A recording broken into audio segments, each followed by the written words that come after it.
초대 챔피언은 알파고 김성현!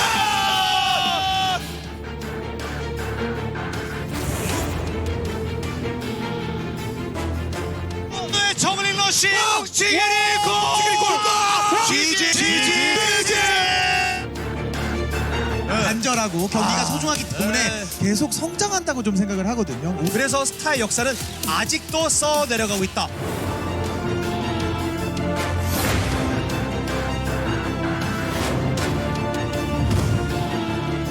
결승 진출 성공한 조계석!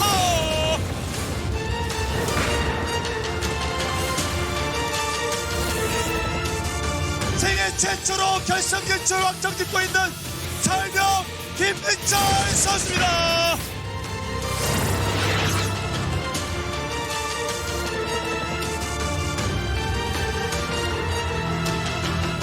테란대 저그전이잖아요. 우승할 수밖에 없습니다. 평소에도 기석이한테도 뭐 안 지는데 결승이라고 다르진 않겠죠? 진짜 이번에는 이번 결승에서 이제 우승할 겁니다. 꼭 우승해야겠다라는 생각밖에 안 드는 것 같아요.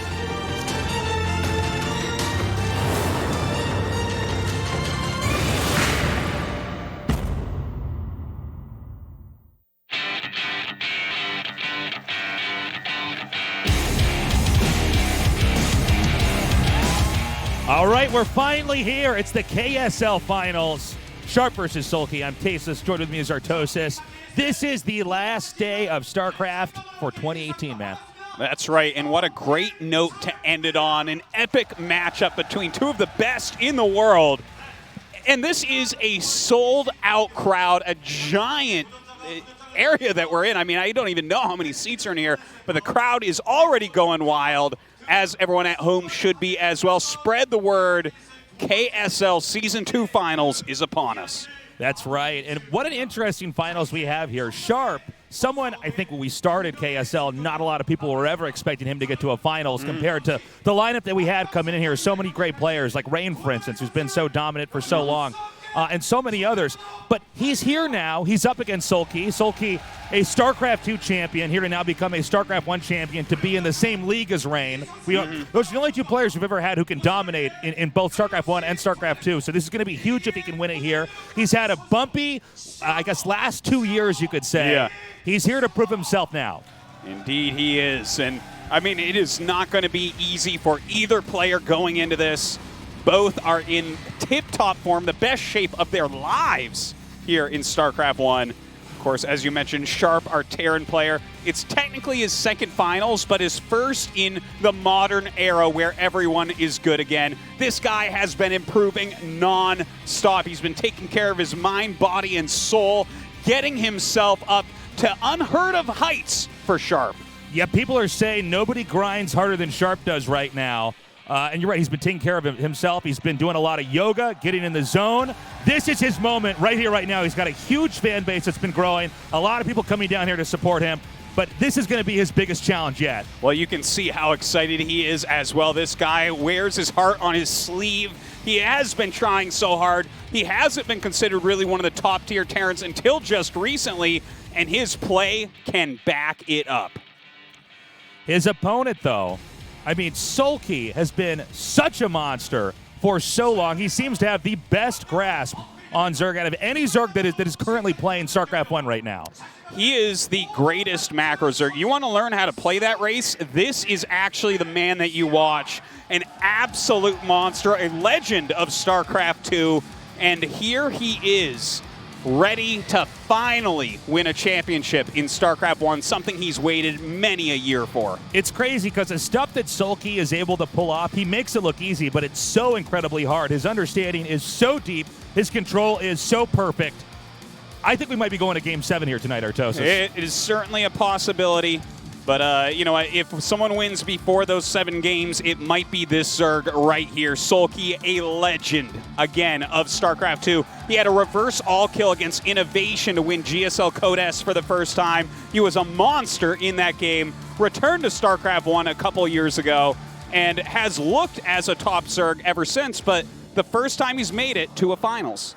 Yeah, this is going to be so cool to see. how each game unfolds. In a best of 7, you have to have so many different styles to bring out here if you're going to take on your opponent. Now, Sharp is known for being aggressive. He's very direct in the way that he approaches the game. He wants to try to seize control and punish you. But Seolki is very good at the ebb and flow of Zerg.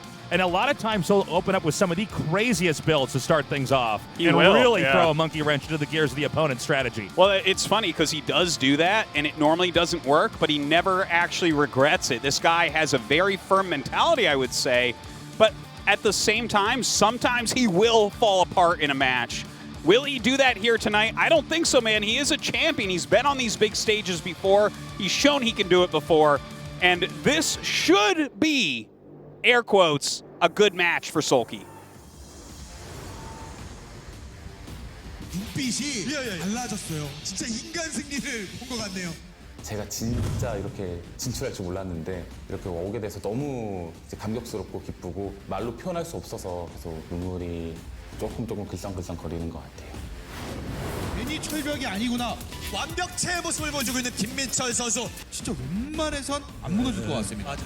너무 자신만만해했던 게 있었거든요. 제가 좀 편안한 마음으로 경기를 해야겠다라는 생각으로 했더니 게임들이 좀 잘 풀렸던 것 같아요.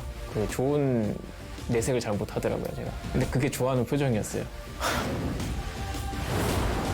사실 기석이가 결승전 올 거라고 저는 생각도 못했어요. 복수해 줄 게 또 많아요. KSL 시즌 1 때 4세트를 너무 허무하게 져가지고 나오자마자 들어야 들어야 될 것 같아요. 들어쌌습니다. 아. 허리 발버둥. 그 기억 때문에라도 꼭 격파해보고 싶어요. 상대가 안 된다. 손이 진짜 찢어질 정도로 연습을 하고 오려고 합니다. 요새 엄청 잘하는 선수들도 이기고 올라왔고 하다 보니까 쉽게 볼 선수가 아니라고 생각을 해요, 이제는. 방심하지 않고 할 생각이에요. 일단 마인드 컨트롤적인 부분이 많이 필요할 것 같아요. 방심해서는 절대 안 될 것 같고 인간 대 인간 싸움이기 때문에 제가 못 이길 거라는 선수도 없거든요. 반반 봐요, 그냥. 50대 50이라고 생각을 해요. 저만큼 절실하고 이 우승에 목말라 있는 사람 없거든요. 준우승만 하니까 너무 준우승만 하는 것 같아서 우승하고 싶어요, 너무나도. 우승 트로피 가져와야겠다라는 생각밖에 안 들고 이제 우승만 남은 것 같아요. 눈망울 보세요. 진짜 우승할 수밖에 없는 눈이에요. 안진마입니다. 내가 이번에 윤종이도 꺾은 것 봤지? 형 나한테 안 통해. 모르겠는데. 사실 아까 5대 5라고 했는데 10대 0이야. 우승 트로피 가져갈게.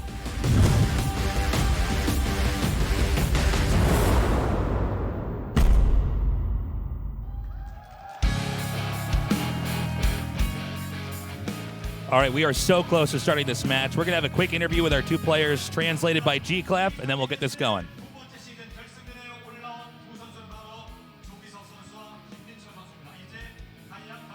We have Seolki and Sharp for the interviews. And after the interview, they will go back into the booth to play the finals. Show all your energy. I'm going to shout out the names one by one.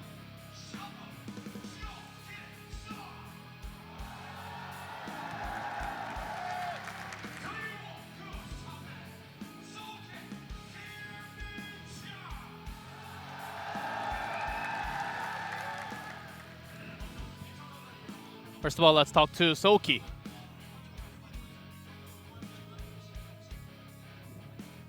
It seems like it's 50-50. How do you feel about the match? Do you think I have the favor? I am the favorite going to the finals. Of course, you have some confidence going in.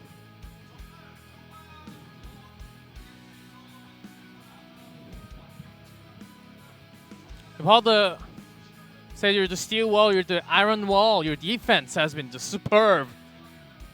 And also the Crown King, that has been your title, but you can get rid of that tonight.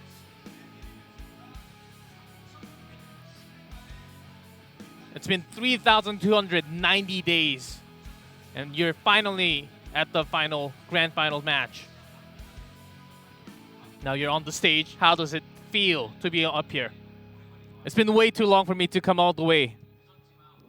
It's late, but because of that, I will think that this is the final moment, and I will have a great match and become the champion.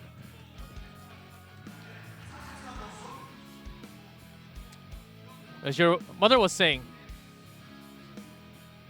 And of course, how you feel on the day on the stage is very important. I slept a lot, so of course I feel pretty good. And I had a dream. But in my dream, I was actually already a champion, and I was going to, I went on a trip on somewhere else. So it does make me feel pretty good.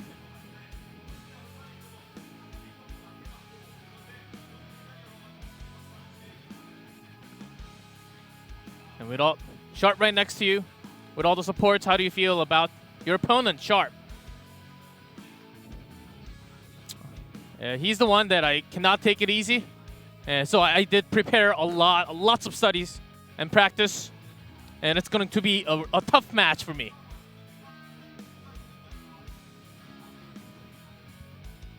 Regardless, I would personally like to have all 7 games. But another question. You said it was 50-50 before, and then later you said it's 100-0, your chances. Anything changed? Well, it's not going to change, and my dream will come true very soon. Thank you, Seoki. Now moving on to Sharp.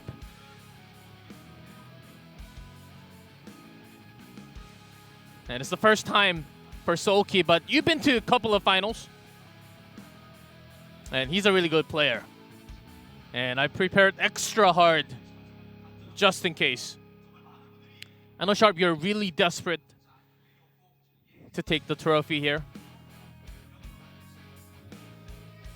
And you have been always the best to all of your fans. It's all because of my fans that are the reason why I'm here all the way up here. And I have the deepest hope that I would love to become the champion, and I will try to make that come true for the fans. You've been to a lot of finals, but never really being the champion of anything too much. Did you have any kind of good dreams or good signs? Well, dreams are supposed to be opposites, so I think that's going to happen. Now, Seoki is a really good player, and I've heard a lot from the other players, and that's why I practiced a lot more to win against him today, and I want to show that on stage. And there are a lot who wants to see your dance if you win the ceremony. I imagined it will be like dreaming, basically, hours away from now, if it happens. But we want it. We want to see it. Not promising. I don't want to promise it just yet, but from the overflow of my joy, maybe it's going to come out. Yeah, just practicing a lot yesterday. And my hands were actually, my wrists were actually hurting a lot because I practiced a lot, so much. My family helped that out to be better, but right now I'm just thinking about taking the win today.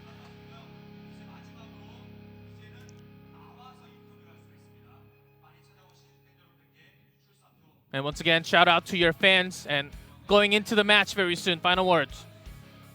We have a lot of audience. I'm really happy that I can play a match in front of this large crowd here. And I'm all the way up here. I will try to become the champion. That was the interview from Sharp, and also once again, the last shout outs from Seoki. It's my first finals. And I do always think that this can be my last finals. So I will show everything that I have on this match. So we've heard both from the players.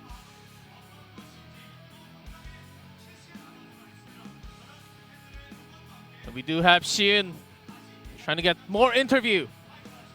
Let's toss over the mic to Shion.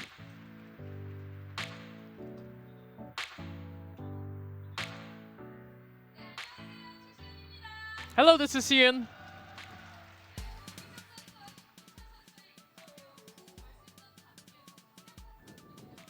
We've had some strong words coming out from both players, both Seoki and Sharp. They're desperate for a win. And we have a lot of fans. But before we jump into the match, we do have some extra interviews. And the ones closest to Sharp Let's meet his family. Hello. I'm Sharp's sister. I'm sure it's going to be a weird feeling for you. And I've heard his hands were hurting actually to preparing for this finals. And I'm really happy that a lot of audience are supporting him. And I heard he's throwing an after party. Are you gonna be joining him at the after party? Of course. Of course, rather than being the second place, getting that championship spot, first place would be so much better.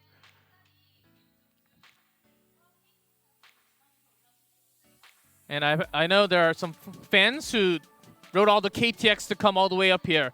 It takes a long, long time. Sharp, you can do it. Let's go.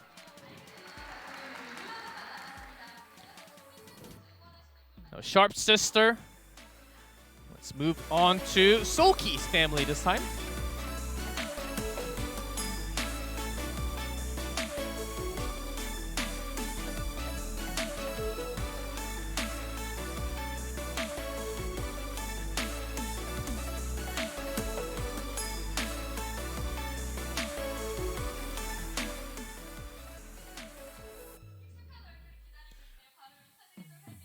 I have a familiar face here. Hello?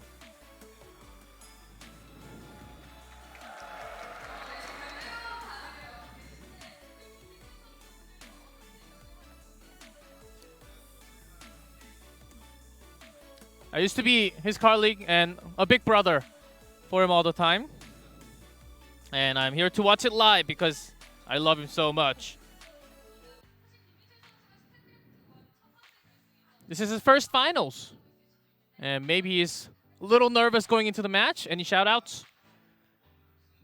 Seolki, it is the first time, but he's got some StarCraft 2 experiences out in the past history. And a lot of players do pick him as the best Zerg right now. And I think just having his normal game might just put him into that spot of champions. Seolki fighting. That was I Am Meng. And it seems like that's it. Let's get ready for Tastoses. Brace yourselves. So we're finally here. This is the last day of StarCraft for the entire year. I know you guys have been jonesing. You've been getting the shakes. You're in withdrawals. You need some pure, uncut StarCraft, and we've got that here. I think this finals is going to be awesome. Yeah. I would say it's maybe a little bit Seolki favorite if I had to pick somebody, but look, Sharp's been surprising us this entire season, so who knows? Yeah, and maybe he will continue to do so. We don't know. That's why we're here to test it all out in a best of 7. This is going to be a crazy finals, though, right? Because you look at Seolki, it's taken so long. We've been talking about this Stasis for the past couple years about how it's like, yeah, Seolki's going to win a championship. He's going to win a championship. He's going to win a championship. He's going to win a championship. It hasn't happened yet. We're going to be right here. eventually. We might actually pull it off this time, Artosis. God, I'm hoping. I'm hoping, man. We've been saying he's looked so good, but he's had a couple weird series. It seems like he might be the best with Zerg in StarCraft 1, but maybe not as good at planning in best of 7s, best of 5s. Do you know what I'm saying? The order of what he's showing and how he's approaching each map, depending on the player. I see what you mean. But if you also look at the way that Seolki plays, I think that has something to do with it. Like, he's a very solid, great macro Zerg. He's very reactive. He knows how to kill you when you're doing your normal strats, right? But then you look at some of the Zergs that have had better results, like Effort or Jaedong thus far. These are super decisive Zergs that will plan a series and have like builds mixed in to kill their opponent rather than trying to just counter everything their opponent does. So Seolki's bringing in a very different vibe than other StarCraft 1 Zergs right now, which is why we keep saying things like, if you want to learn how to play Zerg, this is probably the guy that you want to copy. He's even done some weird stuff, like, what was the game where he like 7-pooled and it failed, and then he still won with like Hydra Lurker against Terran? It's like, that's not even ever supposed to happen in a pro game, but he just seems to navigate the game in such a clean fashion. It's really quite different from our previous finalist that we had in Season 1 of KSL, Jaedong, who really knew how to go for the jugular. He wants to get in there and do some damage and take you out fast. Sulky, a totally different approach. A lot of times, I mean, he can do the aggressive play, of course. He can kind of do everything. But a lot of times we see him play a much more passive game, kind of watching, reacting, and then eventually he's got such a lead, it's insurmountable.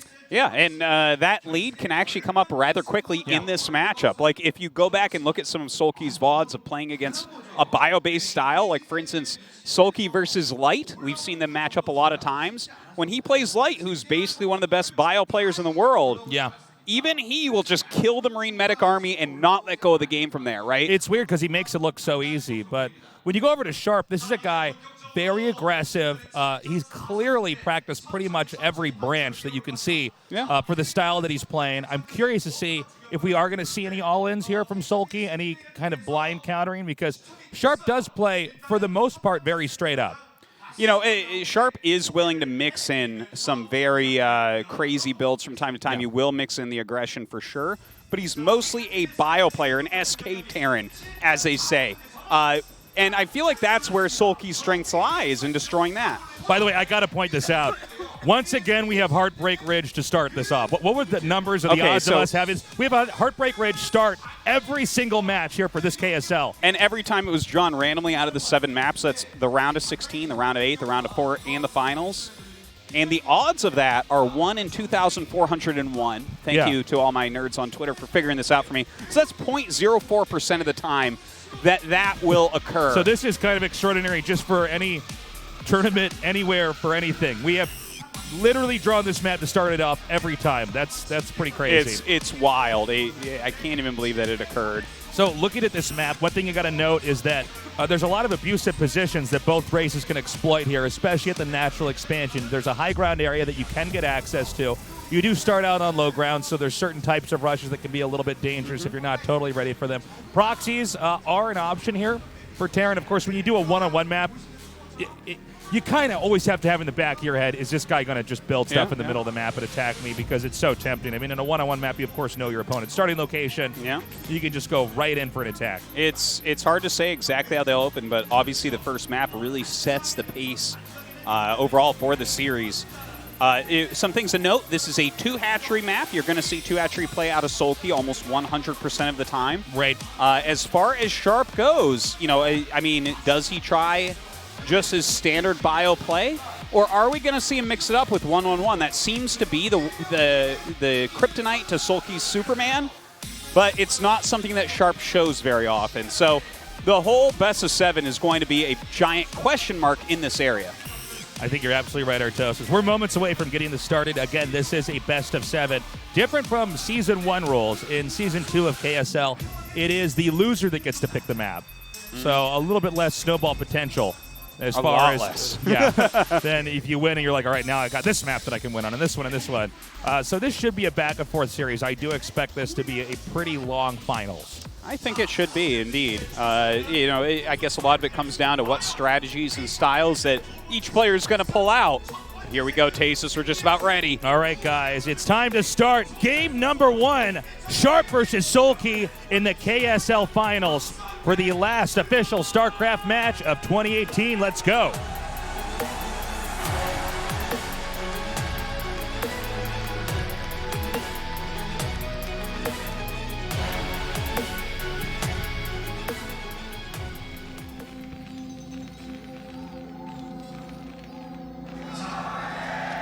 Okay, so we've got Sulky spawning on the right side of the map. I'm sorry, Sharp spawning on the right side of the map and Sulky on the left. Ah, yes, indeed.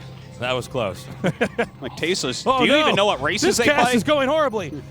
Guys, get out there and tell your friends that this is happening. This is the last finals of the year, the last official pro match of the year. Yeah, and this is it for now, at least for StarCraft, until the season, the new year starts up, and we certainly do it all over again. Some KCM and some MPL going on, but as far as these individual leagues, this is it.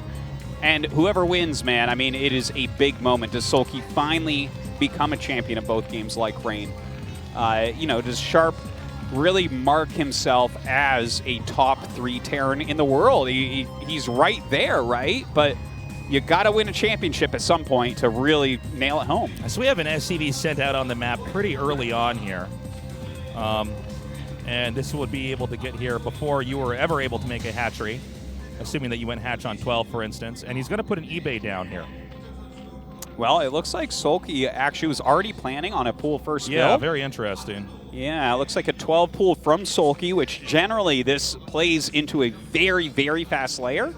But obviously this eBay is going to slow down his expansion a lot, and that makes a big difference for Zerg. So in case you guys are wondering, is it really worth it to put an eBay down here to block, to block the hatchery? Absolutely.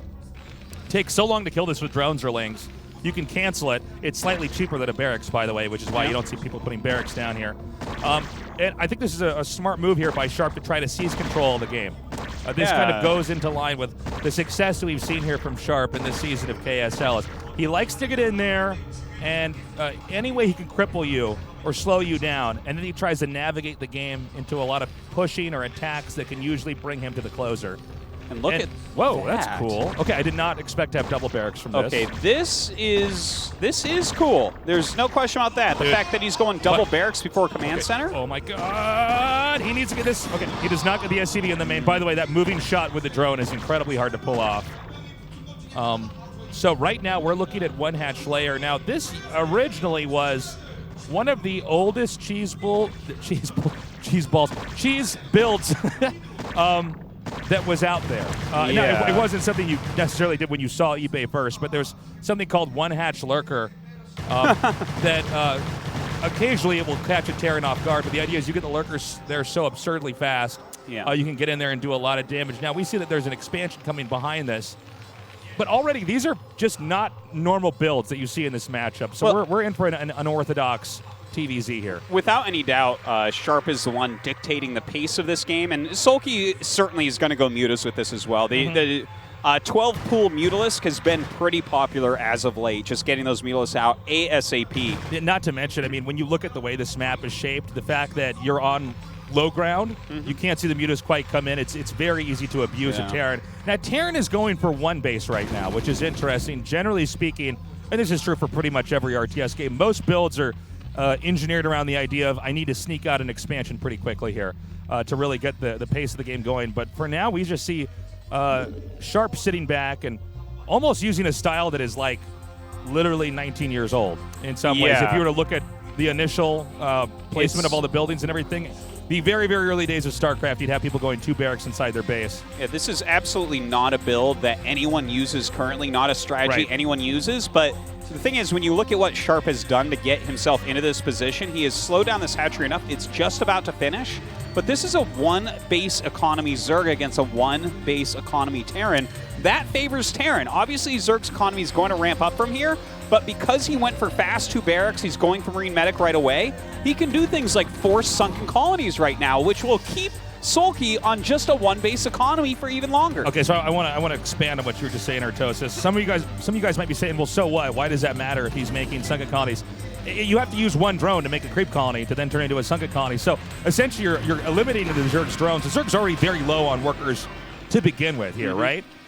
So having this pressure come out here, these drones that could be mining either gas or minerals are now being forced to defend. And look, there's nothing that makes Sharp have to attack into that. Yeah. It's basically the Zerg has to respect the Terran or the Zerg will get run over. And as you build up this Marine Medic count, you have to get more and more and more Sunkens or keep your Mutalisks kind of close to home. And both those things are good things for Sharp overall. But of course, it is a problem that he doesn't have an expansion. And the longer this game goes, the more that is going to injure him. Yeah, and we can't emphasize that enough because when you see this style of play, again, the big question is how in the hell is Terran going to get a second command center up here? Yeah. I mean, one thing about StarCraft 1 Zerg is you can actually do a lot with very little drones.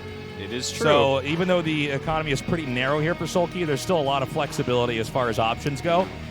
We do want to watch and see what this little group of Marines and medics can do. Because if the Mutas can hit them at certain angles and maybe deplete enough of that medic energy, you could end up with a Zerg winning a fight in the middle of the map, and then I don't think Terran ever gets a second base. Well, the kind of nice thing about this for Sharp is because this was all on 1 base, he's going to have his range done along with the stim very, very quickly. So when he has that all together, suddenly the Mutalisk harassment isn't anywhere near as scary. You can definitely micro against that as Terran. And we just saw it in Sulky's base. He actually stopped mining gas. That's how weak his economy is right now. He had to build so many Sunkens that he says, screw it, I'm done with gas. And now he's already lost to Muta. I feel like Sharp has planned this series very well, and I'm excited to see where he brings it from here. Okay, he's trying to come in here and just any kills he can get. Again, he has to be very careful. Every Muta he loses is huge. Now, when it comes to Marine Medic against Mutalist Zergling, there is no clear favorite. It really depends on how the two armies engage each other. When does a Terran stem? Can the Lings get a good surround? All that stuff. So, Sharp, he wants to try to defend as well as he can. I don't think he's really going to take too much damage. I mean, this isn't a tall order to have a one-base Terran defend against Mutalist Karass. No, and the thing is, because the economy's been so low for Sulky the whole time, he just doesn't even have that many mutas. This amount of mutas is not scary. 5 mutas, it's like whatever. You have turrets up, you're fine. You have these Marine Medic in your base. If Sulky missed micros for a second, he loses a muta or two. So this is kind of cool to see here from Sharp. We've seen Protosses do something similar as far as the concept goes, like these one-base Protosses that kind of get like one Corsair out and play a pretty conservative game and keep the Zerg also playing a tight game, kind of zoning them out of macro. But very interested to see Sharp approaching with this style here in Game 1. I mean, so far the game is going in the direction that he's intended. The question is, can he pull off? Whoa, whoa, whoa, whoa, whoa, whoa, whoa! That's too much damage. God. 3 mutas is just not going to do anything. And he might, he barely gets those 3 out of there. But, I mean, those mutas can't engage. You stim, you'll just take them out. No, the Mutalist harassment is basically done. At this exact moment, Sharp must go and take the map. The map control goes to him 100% right now. And, kind of a sneaky move by Sulky, but Sharp does have a few units left over in his base. But, yeah, right now it's like Sulky has no real potential for damage other than that little group of Lings. I've got to tell you, I'm surprised that Sharp turned around with his main army. Well, that's exactly what Sulky wants. He's trying to buy time because he knows if this army gets far enough out, I mean, there's just not much you can do. So even running these Lings around and trying to buy any few extra seconds until Lurkers can come into play, which we're seeing over here, that's really important. Now, again, it is still a one-base Terran. We don't see a command center anywhere besides the one that he started out with. Well. So, I mean, Terran's looking scary here, but Zerg has gotten enough drones up. The Lurker tech is about to come up here. I mean, those Lurkers are certainly going to be done before Sharp can go all the way across the map. And one thing I want to point out is that hold position Lurkers are a real threat, especially against a one-base Terran. That is a very important thing to point out, and why I was mentioning, you really want to go out there and get your map control, because if you do not do that, the Lurkers could be just about anywhere. It looks like he's still going to get out here in time before any Lurkers are in position, but it's always something in the back of your mind. If they do hold position Lurker, kill half your army, you're going to lose that game. Okay, and having these Lurkers positioned here, it's going to be pretty tricky for Terran, especially with that number of Lurkers, to try to have a good arc and take those out. Sulky is still looking for the opportunity to counterattack. Now, we still see, science facility's done. That's what I was looking for. So we know that there's going to be a vessel out here. When the vessel's out, that's when Terran can actually flex its muscle on the map. Until then, the map is just potentially full of booby traps by the Zerg. And it seems like this game, this is such a well-mapped out build from Sharp. I'm really impressed with everything because what he's able to afford, it's like hard to put together a build like this because your gas is so stifled. But it seems like what he's doing is a one-base version of a 2-base build that's very strong, where you use a tank push before defilers to just kill them. And I think that's what he's doing here, and he's getting a vessel with it for detection. So some really smart things going on. Now, hold on a second. We have a little attack coming up here. Now, Sharp's trying to keep control of this area. He's no longer on the offense. He wants to try to have enough control that Sulky can't press the issue, because, again, no second base is up here. But we already see Sulky mining out these minerals. Now, those have 0 minerals at them, in case you guys are confused about this. Eventually, the drone will just mine through it. Essentially, this is a mechanic where if you can get one of your workers over there and I guess eat through that little patch, you're going to have access to the high ground. So, I mean, Sulky is setting up to be in a pretty healthy position, but first he has to survive this push. This looks like a 2008 push right here. Vessel 3 tanks, here's the move out. And, I mean, the armies right now, Sharp's army is better if they're kind of on open ground having a fight against each other. But there's a lot of tricks Sulky can use here. If he can, for instance, snag this vessel, on one gas, you don't have the gas to keep on making vessels, Okay, this is so many Lurkers. Now, the problem is that every time the Terran oh my god, hold on, Lurkers are getting stuck on each other. He's got to be careful. Every time the Terran sieges, the Zerg backs up. Maybe only a few inches. That's all you need to do. And what you're doing is you're buying time. The economy is getting out of hand here for Sulky, and Sharp needs to do something about it. The whole game plan was to come out with this push. The question is he going to be able to do enough damage in time? Right now, Terran is far from being anywhere near any of the bases here of Sulky's. Look at this, burrowing on the high ground here, on these ramps, really trying to mess with him. Some missed shot from the tank, so he keeps the Lurker alive. Really good engages so far by Sulky, and it looks like he might go for a counterattack. I think, is he going to set up for a drop over here? We see these Overlords kind of moving out in that direction. Now we have another drop coming in here from Sharp. This should be loaded up with some infantry. I don't believe there's very much to try to help defend here inside the main. You are certainly right about that. A lot of micro in the center. He is sending some units back, of course, as he must. Oh my God! Oh, keeping that vessel alive is so crucial right now. In the meantime, the Stim group of Bio doing a great job in the main base. Yeah, if you lose that vessel, then you're not going to be able to see the Lurkers. So the vessel is the most important unit to watch for at this phase of the game here. Now, it looks like Sulky's defended the main. This has distracted Sulky enough, though, the drop, where it seems like Sharp might be able to actually get outside of the natural expansion. I don't believe that Sharp is going to try to go in here. Oh, hold on. Dropship goes down. I don't believe that Sulky's going to try to take out bases. I'm sorry, Sharp is. I think he's going to try to go for the heart. Yeah. Kill the Zerg by taking out his main. He's on one base, so that's the way to do it, man. You've got to kill Sulky at this point. He's even got his 1-1 upgrades. I believe Sulky should be on just +1 carapace right now. So again, guys, it comes down to this push. He has to make this push work if he's going to win this game. Otherwise, Sulky will be way too ahead economically. Oh man, he's caught a couple tanks over here. This is a big catch right now for Sulky if he can kill both of these off. But there are other tanks on this other side. I believe he has 4 with that vessel. So this push is deadly. This might be able to kill Sulky straight up. Okay, Sharp's going to come in here now.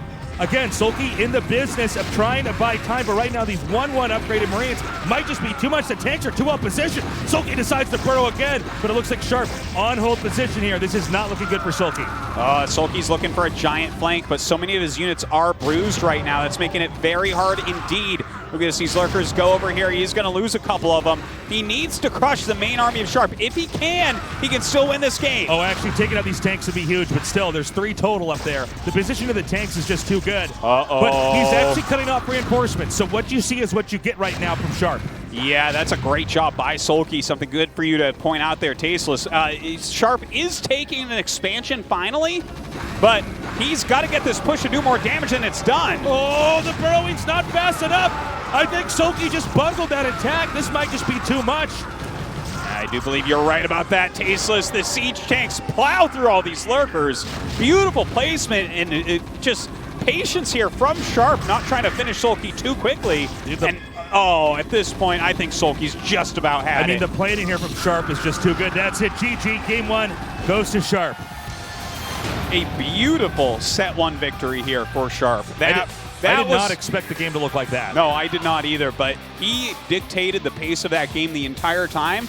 The thing is, Sulky played so well with the hand that was forced upon him that he almost did it there, but Sharp stayed so aggressive with his Bioforce. He blocked every opportunity that Sulky had to do damage. Sharp blocked it completely.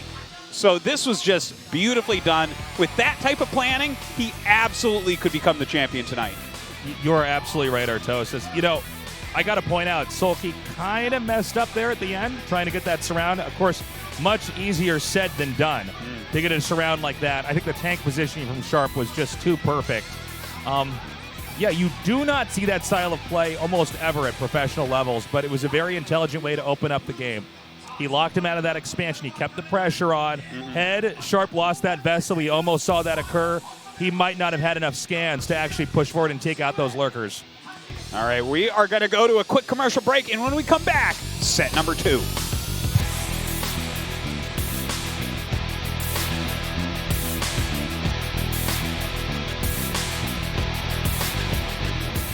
위에 놓여 있어요. 11시를 먼저 바라보고 계시죠? 정민종 선수. 모바일로 정민종 결제했습니다. 선수가 대단한 그 관록이 없었다면 우리는 여기까지 못 생각합니다. 끌고 왔을 것 같아요. 미래 기술로 그리고 결제가 더 편해진다면 조기석 선수가 내일의 있습니다. 우리는 어떤 모습일까요? 월급을 의식하는 스타페이로 결제는 더 신기해지고 삶은 더 편해집니다. 스타페이로 이거 마지막까지 왔어요. 미래가 여러분들 이동. 야, 출발, 그리고 출발. 수비까지. 자, 앞마당 일단 내리고요. 자, 프로브 드랍 또 무대 가신 드랍십. 그렇죠. 드랍십 드랍십. 잡았고요. 자, 벌쳐도 일단은 처리. 네.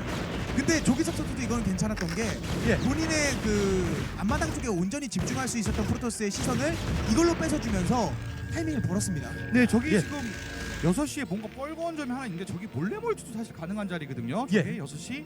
그리고 5팩까지 지금 늘어나지 않았나요? 5팩까지 늘어났다면 예, 이제 5팩. 벌처를 찍어주면서 먹으면 되기 때문에 조기석도 역시나 눈치를 챘습니다. 아, 저기서 또 알고 있네요. 네, 엄청 네. 천천히 먹죠. 오, 뚫어요. 자, 그냥 더울의 공사를 마이크 끌고. 마이크 끌고 들어가기. 마이크 끌고 들어가. 자, 정은정 선수의 선택. 자, 리버. 리버가 됐어. 리버가. 안 쐈어요, 안 쐈어요. 스킬 왔었고, 스킬 왔었습니다. 리버 자, 탔- 한 방. 리버 탔어요. 쐈어요, 한 발은. 예. 자, 한 방을 쐈는데 드라곤이 잔여 병력이 얼마나 있죠 위에? 자, 끌고 오, 가고 근데 있고. 잘 싸웠어요, 정윤주. 정윤주 탱크! 정윤주 잘 탱크를 싸웠어요. 찔러주고 있습니다. 아니, 너무 잘 싸웠습니다. 탱크 2대. 자, 탱크 다 여기까지만 줄였죠. 해도 이득이에요. 네. 그렇죠. 탱크 다 줄였고 이러면 트리플 못 먹습니다. 이러면서 추가적으로는 아비터가 아니라 템플러로서의 전환까지 생각하는 것 같네요. 위치 이동하고 있는 조기석 선수의 네. 메카닉 병력. 조기석도 팩토리 자체는 늘어나 있는 상태에서 소모를 한 거라서 일단 트리플 내리는 데까지의 과정은 다시 한번 먹어줄 수 있을 것 같고요. 자, 지형지물을 잘 끼고 움직이고 있는 조기석 선수입니다. 저 벌처의 움직임이 중요합니다. 벌처가 마인 매설도 잘하고 활발히 움직여야 정윤정이 집중을 야, 못하거든요. 이거 본진. 엇박자, 이거 본진이에요. 엇박자 리버. 자, 본진 쪽으로 질럿과 함께. 자, 들어왔어요. 리버 스캐로 SB. 와, 한발 들어왔어요. 와. 아직 안 끝났어요. 아직 그 아래쪽. 리버. 못 됐어요. 자, 한 방. 크게 안 죽어. 크게 안 상했어요. 3킬. 네. 4킬. 많이는 못 잡았습니다. 많이는 못 잡았죠. 예. 그러면서 근데 여기가 자, 바람 찔러. 잘 붙었어요, 탱크한테 일단. 탱크 또 줄이기. 여기까지. 네, 정윤정도 성공. 여기까지. 네, 정윤정도 방어 지금 성공이에요. 네 번째 멀티를 아직 못했거든요. 예. 그렇기 때문에 계속 좋은 상황은 아닌 게 6시 이 몰래 요거. 멀티까지 만약 돌아간다면 지금 테란이랑 프로토스랑 같은 멀티를 돌릴 수 있는 상황입니다. 예. 라이트블러. 자, 질러 사이오닉 스톰.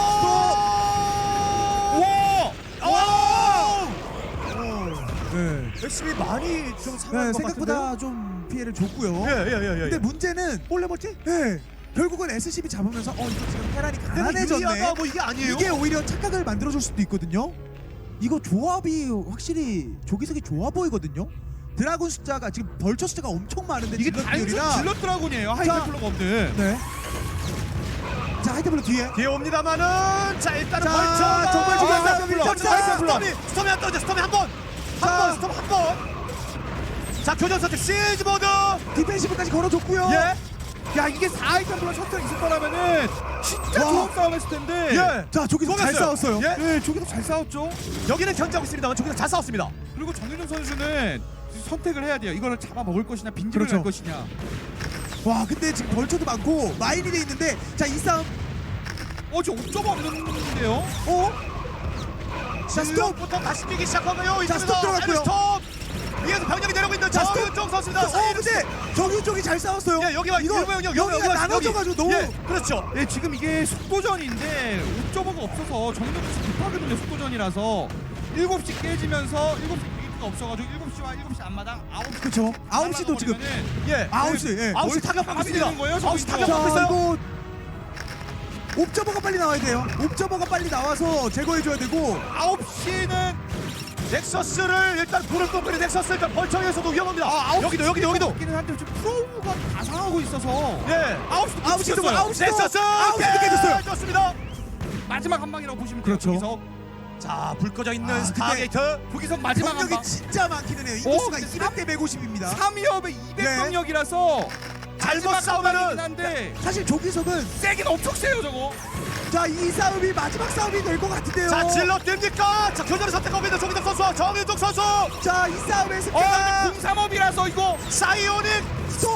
스톰이 와, 제대로 잘 들어갔어요. 스톰이 대박이야 돼. 스톰이. 스톱 3번. 근데 빼야죠. 정윤종 빼야죠. 정윤종 빼야죠.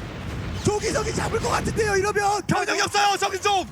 조기석이 추가적인 벌처만 나오면 돼요. 왜냐면 탱크는 유지가 돼 있으니까. 저 03업인데 와. 아비터가 없고 자원이 바탕되지가 않아서 야 이거 조기석 선수가 벌초만 충원하고 9시 깨버리고 스톰에만 안 녹는다면 예. 그냥 정민국 대위기입니다. 자, 목걸이 조기석이! 조기석 선수. 아 조기석이 잡겠네요. 조기석이 싸움 이겼어요. 광운대로 갈 수 있을 것 같은데요. 아, 뭔가 피곤을 찾은 것 같은 조기. 찾았죠, GG! 결승 진출 성공한 조기석. 네. All right, we are back here at the KSL Finals. Sharp versus Sulky. Sharp opening up, taking complete control, using an eBay to block off the hatchery, doing a one-base style, very, very delayed expansion, completely hinged on a push to close it, and he did it against one of the most stable Zergs of all time. Well, this is the way to beat a stable Zerg, is to throw him a wrench he's not prepared for. It's not like you're practicing against that strategy ever. Oh, exactly. I can imagine when Sulky saw this, he thought, oh, well, I guess my weeks of practice don't have anything to do with what we're going to see right here, right now. But that being said, we can't really expect Sharp to do that strategy or strategies like that too much more often, especially not in a best of 7 where there's still so many games he needs to win before he can actually become the champion. Yeah, so I mean it's a great way to prepare to open it up on that map like that. But now it's Sulky's map choice, so it gets a little bit harder, right? It could be the map that Sulky feels he is most likely to win on, maybe something more standard. Obviously, a strategy like that you can only use on a 2-player map. Just won't work on a 4-player. Right. You won't get to there. You won't know what base they're at. You can't just go make the eBay. Exactly. So. I'm not surprised that he did something like that here, but we're going to have to see if Sharp can actually handle himself in a macro game here. Again, Sulky really forced to react entirely to what his opponent's doing. Can we point out how high up we are, Artosis? People the have fact no that if idea. we take one step back, we are actually One dead step people. back. We are just... I could try to grab onto this cord. I don't think it would save me, but Yeah. it is packed down here. Huge venue. Everybody very excited to see who's going to come out on top. Sharp, kind of the unexpected player to actually get this far. Sulky has been renowned as one of the best Zergs, or maybe the best Zerg, for the past 2 years, but has not managed to win a championship, whether that be KSL or ASL. So, of course, a big moment for him as well. Well, you know, the one Zerg that has won a championship in the, you know, the new iteration of StarCraft 1. Not that the game is different, but the scene, you know, being revitalized so strongly. Really only Effort's done it. We've seen Jaedong in the finals. We've seen Hero in the finals. Right. Now we have Sulky in the finals. Basically every good Zerg, Shine but in the Larva's finals been as up well. there. Yeah. I mean, this is Sulky's big chance, but the way that Sharp prepared that match, I wonder how Sulky now has to look at this going forward, because that was just such a dictated play. But there's a I lot almost of bigger feel like you maps. just have to discard it.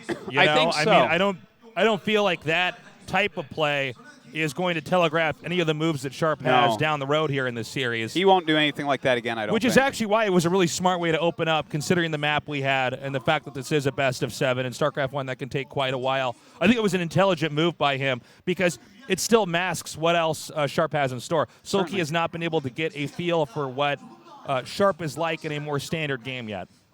Yeah, and, you know, I think that as we go to a bigger map, you're much more likely to see that. There's only one other 2-player map in Benzene. I don't think that's going to be the next map anyways. Yeah, we'll see. Loser picks, by the way. Yes. Maybe something like Aztec coming up. You can't really do that eBay block. But, you know, there's a huge variety of strategies that each side could do here. So who prepared well for these maps? It's such a big deal in a best of 5 or best of 7 in Brood War. Okay, good call, Artosis. It's going to be Aztec here for game number 2. Yeah, not too surprised to see this. There's a wide open natural. It is a, you know, there's a lot of high ground expansions where if you put a couple lurkers there on the ramp and stuff, you're not going to be able to hit it. It's a 3-player map, so it can't be cut in half. Right.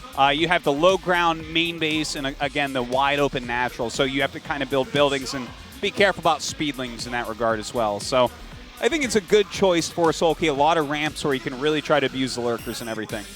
I'm very curious to see what Sharp's going to do this time around, as Artosis was saying. I mean, it's not a one-on-one map. You generally can't do something too dramatic. But let's wait and see. I mean, Sharp is clearly a guy who knows how to plan for a best of 5 or best of 7. I mean, I think out of all the StarCraft tournaments we have, this is the one that really rewards the players the most as far as prep goes. You do not have any other tournament where there are just best of 5s the entire way to get to the finals. Yeah, Best of fives, you're really that's good. true. You really do get to find out who's the better player. Yeah, and the prep really does matter so much. Like, you Yeah. might be better at, like, if you meet on the ladder, you're more likely to win. But when you Yeah. have, like, a whole week to prep and figure out the exact build you want to use on every map, sometimes that player will just destroy. And we've seen that go both ways for some players. We saw Jaedong 4-0 Rain then get 4-0'd by Last. So much of that does come down to preparation as well. So, I mean, what will we see here? This is Sulky's first map choice. I think he knew coming into today that this would be the map he plays if he loses on Heartbreak Ridge, which means he's got to have something powerful prepared. Unless he thinks he can just play a completely standard, normal Sulky style and just win like that. If he does that, that's a statement in and of itself. You know, there's a big difference between a 2-0 and 1-1, man. I mean, if Big. Sharp can get that momentum, I think Sulky's really going to be feeling the heat. Even though Sulky, one of the most experienced pro gamers of all time, he might be meeting his match. It does look like game number 2 is ready. So let's hop into this. Sharp versus Sulky in the last official StarCraft day of the year here in 2018. The KSL Finals. Let's go.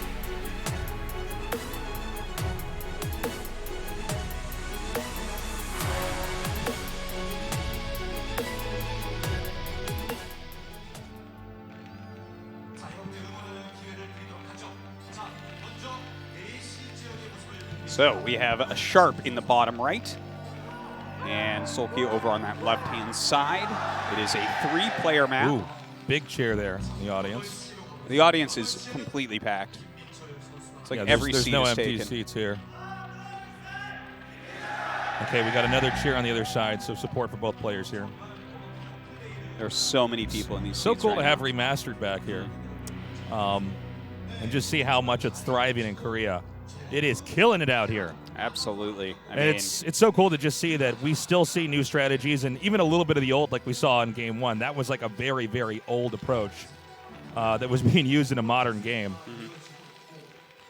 It's like a wall going to be coming up from Sharp at the bottom of his ramp.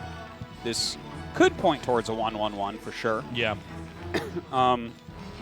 We'll see, though. I mean, the SCV is coming out awfully darn early, so I think this might be a forward Rax even.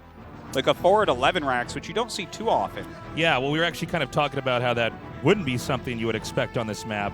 And I think with the Overlord over here, he is going to know the starting location of his opponent. But that's going to be a forward Rax. No, I guess I it's see just it a corrected. scout. You would have made it. You would have made it by now. Oh, do you know what? This could even be a command center first. Like, Oh, okay. Yeah. Yeah, no, I think you're right. The fact scouting that out he's up to directly. 200 already. Like, when he sees the hatchery, he'll know that he can make his command center. Now, command center first is a little bit risky. For those of you guys that are watching at home and saying, when I try command center first, I always lose. Yeah, you're supposed to. But, you know, when you're prepping in a series like this, if you can just squeeze out a CC right away, and the Zerg was going for an economy play, the Terran has so much momentum. Yeah, command center first, it can't be understated how powerful it is if your opponent does not go spawning pool first. If they go spawning pool first, it's likely that you're just dead. It should also straight be up. noted that this is kind of a strategy you would use like in a series, like a best of 5 or a Yeah. best of 7. You would not really be opening up command center first in the ladder all the time. You would never want to do You it. would, it because just so wouldn't many make people any rush. sense. I mean, I guess maybe you're against a player you think is way better and you know who that is you're facing off in the ladder. You might Sure. try something like that. But this is generally a strategy that is only viable if you have a series of games. Well, So- let me tell you why I think that this is a brilliant one for Sharp on this map. Please. He wins map 1. Sulky counter chooses. It's not like you're choosing a map. You're like, on this map, I go quick spawning pool, and that's how I'm going to beat him. Right. No, not likely, right? So I think that this was a semi-risky play, but he scouted early enough with that depot placement. He could have made a ling-tight wall at the bottom of his ramp and lived. Oh, that's a good point. So I think that this was a brilliant plan. And when you get a command center first off against Zerg, it's like the amount of things you can do is astounding.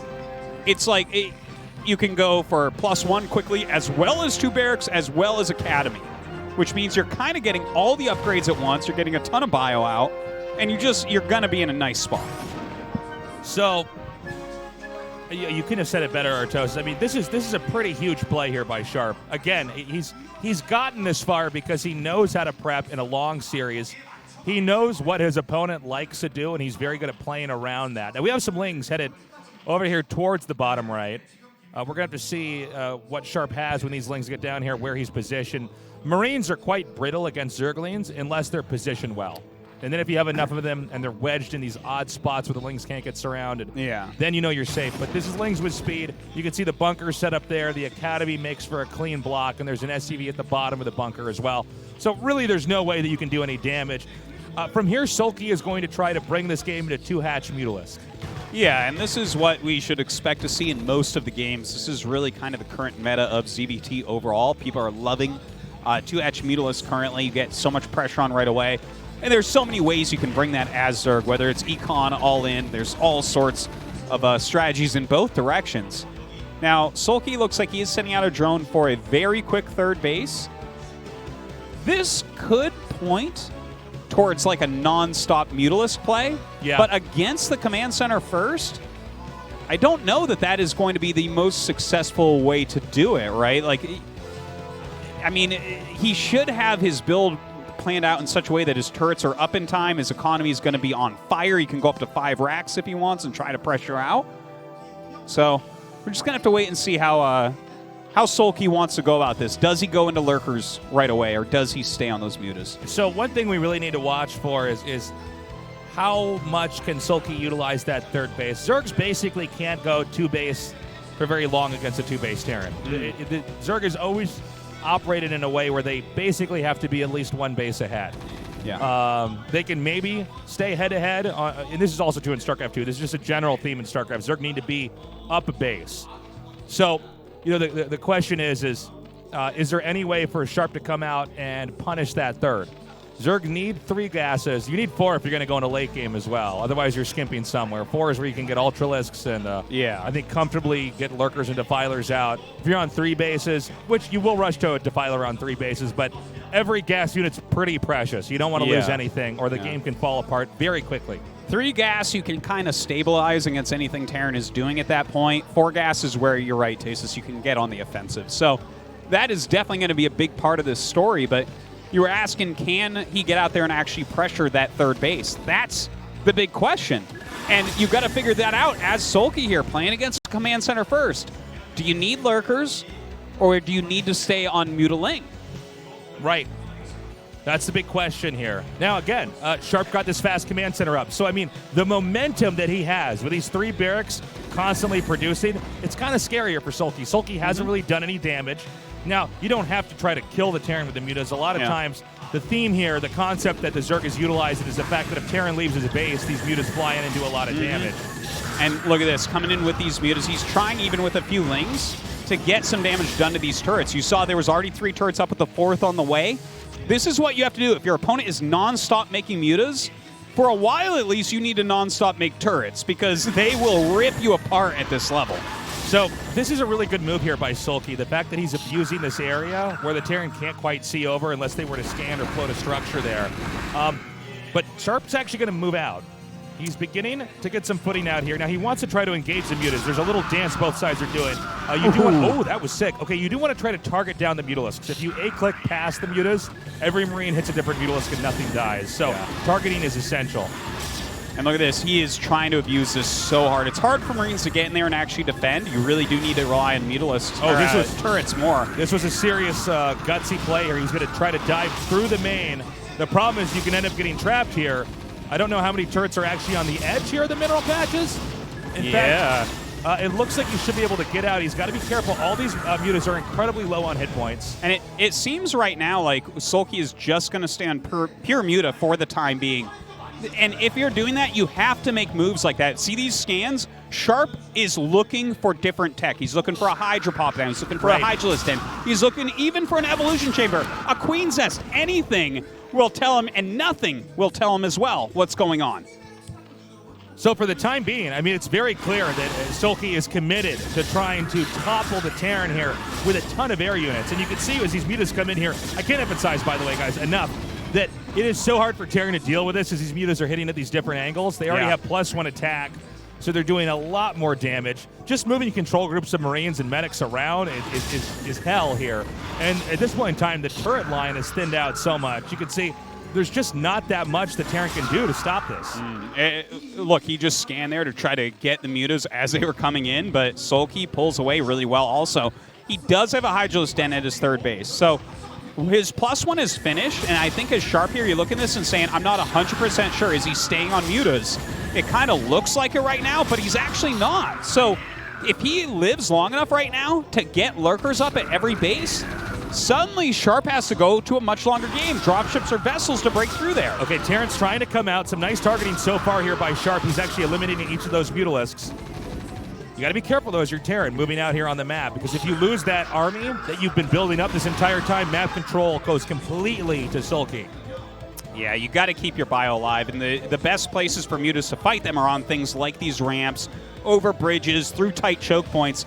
And every time, look at this, Sulky turns around, he dives back in, he's been working on these turrets on purpose. You can see just how ludicrously good Sulky is against bioplay in this game so far. Yeah, you give him anything anywhere near standard, even command center first, which favors Sharp, and he is pulling him around. He is pulling him by his strings, and now he's going to get lurkers out. That is a deadly combination. Sharp is not going to know that they are out. He's not going to know where they are. I mean, a whole position lurker, that's the type of thing that can end a game. Exactly, and it's pretty impressive, by the way, just how boxed in Sharp has been this game, considering it was CC first where the Terran pulled off the command center and has the economy going. I think it would be very unwise if Sharp tries to move out too far on the map, because you're totally right, Artosis. Hold position lurkers can obliterate this entire army and probably cost Sharp the game. Now look at this, Sharp is moving out. counterattack. Oh, the counterattack of these lurkers is gigantic. If he can actually break this natural, then this game is going to go so heavily into Sulky's favor. He gets up here, burrows, gets rid of that bunker with almost nothing in it. Sharp is in so much trouble right now. Oh my god, he's pulled the drones here from the natural. Now, if he can get these lurkers and mutas on top of the barracks, everything that Terran has here is going to die very quickly. We see drones have been pulled, but Terran is going to try to dive into the main here. A few Marines back. He is going to try to get a bunker up. He just has to hold off this attack. Yeah, I don't know if he's going to be able to. Sulky, all he needs to do right now is defend one of his bases, because he is killing Sharps. So this base trade scenario right now looks like it's going towards Sulky, but Sharp has Marines going everywhere. The question is, does he have enough Marines going up to the north here to block this off? We're going to have a lurker. The egg is not in the position. Oh! That blocks, right? Yeah, that blocks. He got it down just perfectly. The muta's going up there as well. Sulky needs one of these areas to be protected. Yeah. Can he get this one fully protected? We're going to see in a second. The egg is just buying enough time here. The Spire is going to go down. A second lurker back here. Now, I don't know if he has a scan or not. I think he should have a scan still. I'd be pretty surprised if he did not, but look at this. Oh my god. Oh my god. I think Sulky has done it. Yeah, I mean, he's going to lose the pool. Basically has one base, but the problem is these lurkers are not allowing anything to mine. And that is just barely, I believe, checkmate. Yes, GG. Damn. Beautifully done. That was a close game. Beautifully done Whoa. game. Well, I mean, kudos to Sharp for making that close, for sure. Okay, he went for the base trade. He was very decisive in his play, and that's what gave him a chance there. That is the killer instinct that you need to be a champion, for sure. But Sulky just showed, I'm getting nerd bumps right now, nerd chills, just thinking about this. Well, yeah, whatever you want to call those things, man, where my body is like revolting because this is too good for me and I shouldn't be here and my life is a dream. But Sulky just showed us, even against Command Center First that got off flawlessly, how unfathomably strong he is against Marine Medic play. And that was a much more standard game where Terran actually had an edge early on. Yes. He rolled the dice and he got his quick command center up. Yeah. And still, there was basically no way for him to get out of his base back there. Sulky was diving in perfectly. His patterns, the way that he was going with the Mutalisk harassment, he was flowing into each base. He was taking these very risky situations that you point out where he's flying over turrets in deeper. He's making Sharp come back so he can get his lurkers on the map. Here's what's actually crazy about this, too. Had that egg not gotten up at the ramp, the lurker egg, some people don't truly realize this unless you played like a lot of StarCraft 1. Eggs basically don't die. It's really hard to actually kill an egg when it's making. So he gets the one lurker up there, blocks the ramp, and that allows that hatchery to not be destroyed. Had that not gotten up, there's a very, very high chance that in a base race, Zerg just loses there. Stim Marines are going to kill stuff way faster than Mutas and Lurkers trying to destroy all Terran those buildings Terran fly, buildings. too. And there's also just so many Terran buildings. Yeah, yeah. So, yeah, that could have gone the other way. So, again, kudos to Sharp. He was super decisive, and that is awesome to see. But I think this should have put the fear of God into him because Sulky is looking so strong. Like, yeah, Sharp won game 1. He dictated that whole game. I think he mind-gamed it perfectly for this game 2 on Aztec. Yeah. But overall, I look at these 2 games and I say, I don't think that Sharp is outplaying Sulky. And that is a big thing in a best of 7. It seems like he's out-prepped him, but yeah, outplaying not That's so a good way to much. put it. Really good way to put it. So the question now is, what map does Sharp pick? I'm actually not sure. That's a hard one. I bet you it's Benzene because it's a 2-player map. It's smaller. Okay, He so can I control was thinking it. that, but here's the thing, man. Is that like too predictable? Because if it's a 1-on-1 map, I think Sulky is going to be doubly sure that there's going to be some type of build engineered specifically for a 1-on-1 map. Okay, it's not going to be Eddie. No. Could it be Roadkill? Maybe. Fighting Spirit and Circuit Breakers would be standard choices. Yeah. But those are big macro maps. I also feel like both those guys are going to be probably fine on Circuit Breakers or Fighting Spirit. Well, they'll right? be fine, but it's so standard. I feel like it, even though it's like Terran favored generally against Zerg, I think it's Sulky favored against everybody who's going bio. Yeah, so if it goes on long enough, right? He's so good at the Mutalist play, into the Lurker play. You know, these types of situations, these are his bread and butter. He's very comfortable in that type of game. Now, keep in mind, Sulky hasn't done anything crazy, anything risky. I don't think he really needs to, but he has tried to incorporate that in the past in some of these series. Well, let's see. What is it, Sharp? What are you going to bring up here for your map? Fighting Spirit. Wow, okay. He was going white bread Whoa, right did now. you hear the audience reaction? Whoa. Everyone going, whoa, nobody expected that. Well, I kind of thought you were right, Artosis. I thought Benzene was going to be the map, but this is the most played map ever, right? Yes. Fighting Spirit has to be by now. Has to pass. Well, maybe Big Game Hunters is, but this is for competitive play. Everybody trying to learn this game right now, they just got their build order notebooks out. They go, oh my God, TVZ with these 2 guys on Fighting Spirit? Yeah. They adjust their skinny jeans a little bit. Sharp, put the pencil on the sharpener. They're going to start writing these builds down, Artosis. Yeah. Well, what will Sharp have planned? Will it be a more standard game out of these guys? Because I'm fearful that a completely standard game is Sulky favored, but that's normally what you see on Fighting Spirit. It's hard to pull a fast one because everyone has played it so many times. You know, if Heartbreak Ridge was the most played map ever, everyone would have hit already what Sharp did there. Right? Yeah. You can't really surprise people on Fighting Spirit. It's very hard. So if we're surprised, we're going to be really surprised. You nailed it, Artosis. But I think Taste You're killing it in we're this cast. We're not going to be surprised at all, Taste No. is what I think, because it's just so normal. It's so milquetoast. Do you think there's a chance Terran goes quick command center again? That would be pretty There meta. is a chance. That would be pretty mind-gaming right there. I don't know, guys. It's tied up 1-1. Again, this is a best of 7.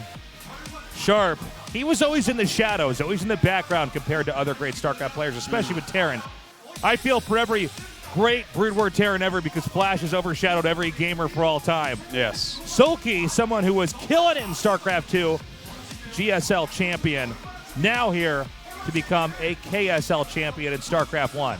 Well, it's tied up 1-1. He is looking good. We're going to see Game 3. Can Sulky take that lead for the first time? That's going to be the big question. It looks like our game has loaded up. Sharp versus Sulky, Game 3 here in the KSL Finals. Let's do this.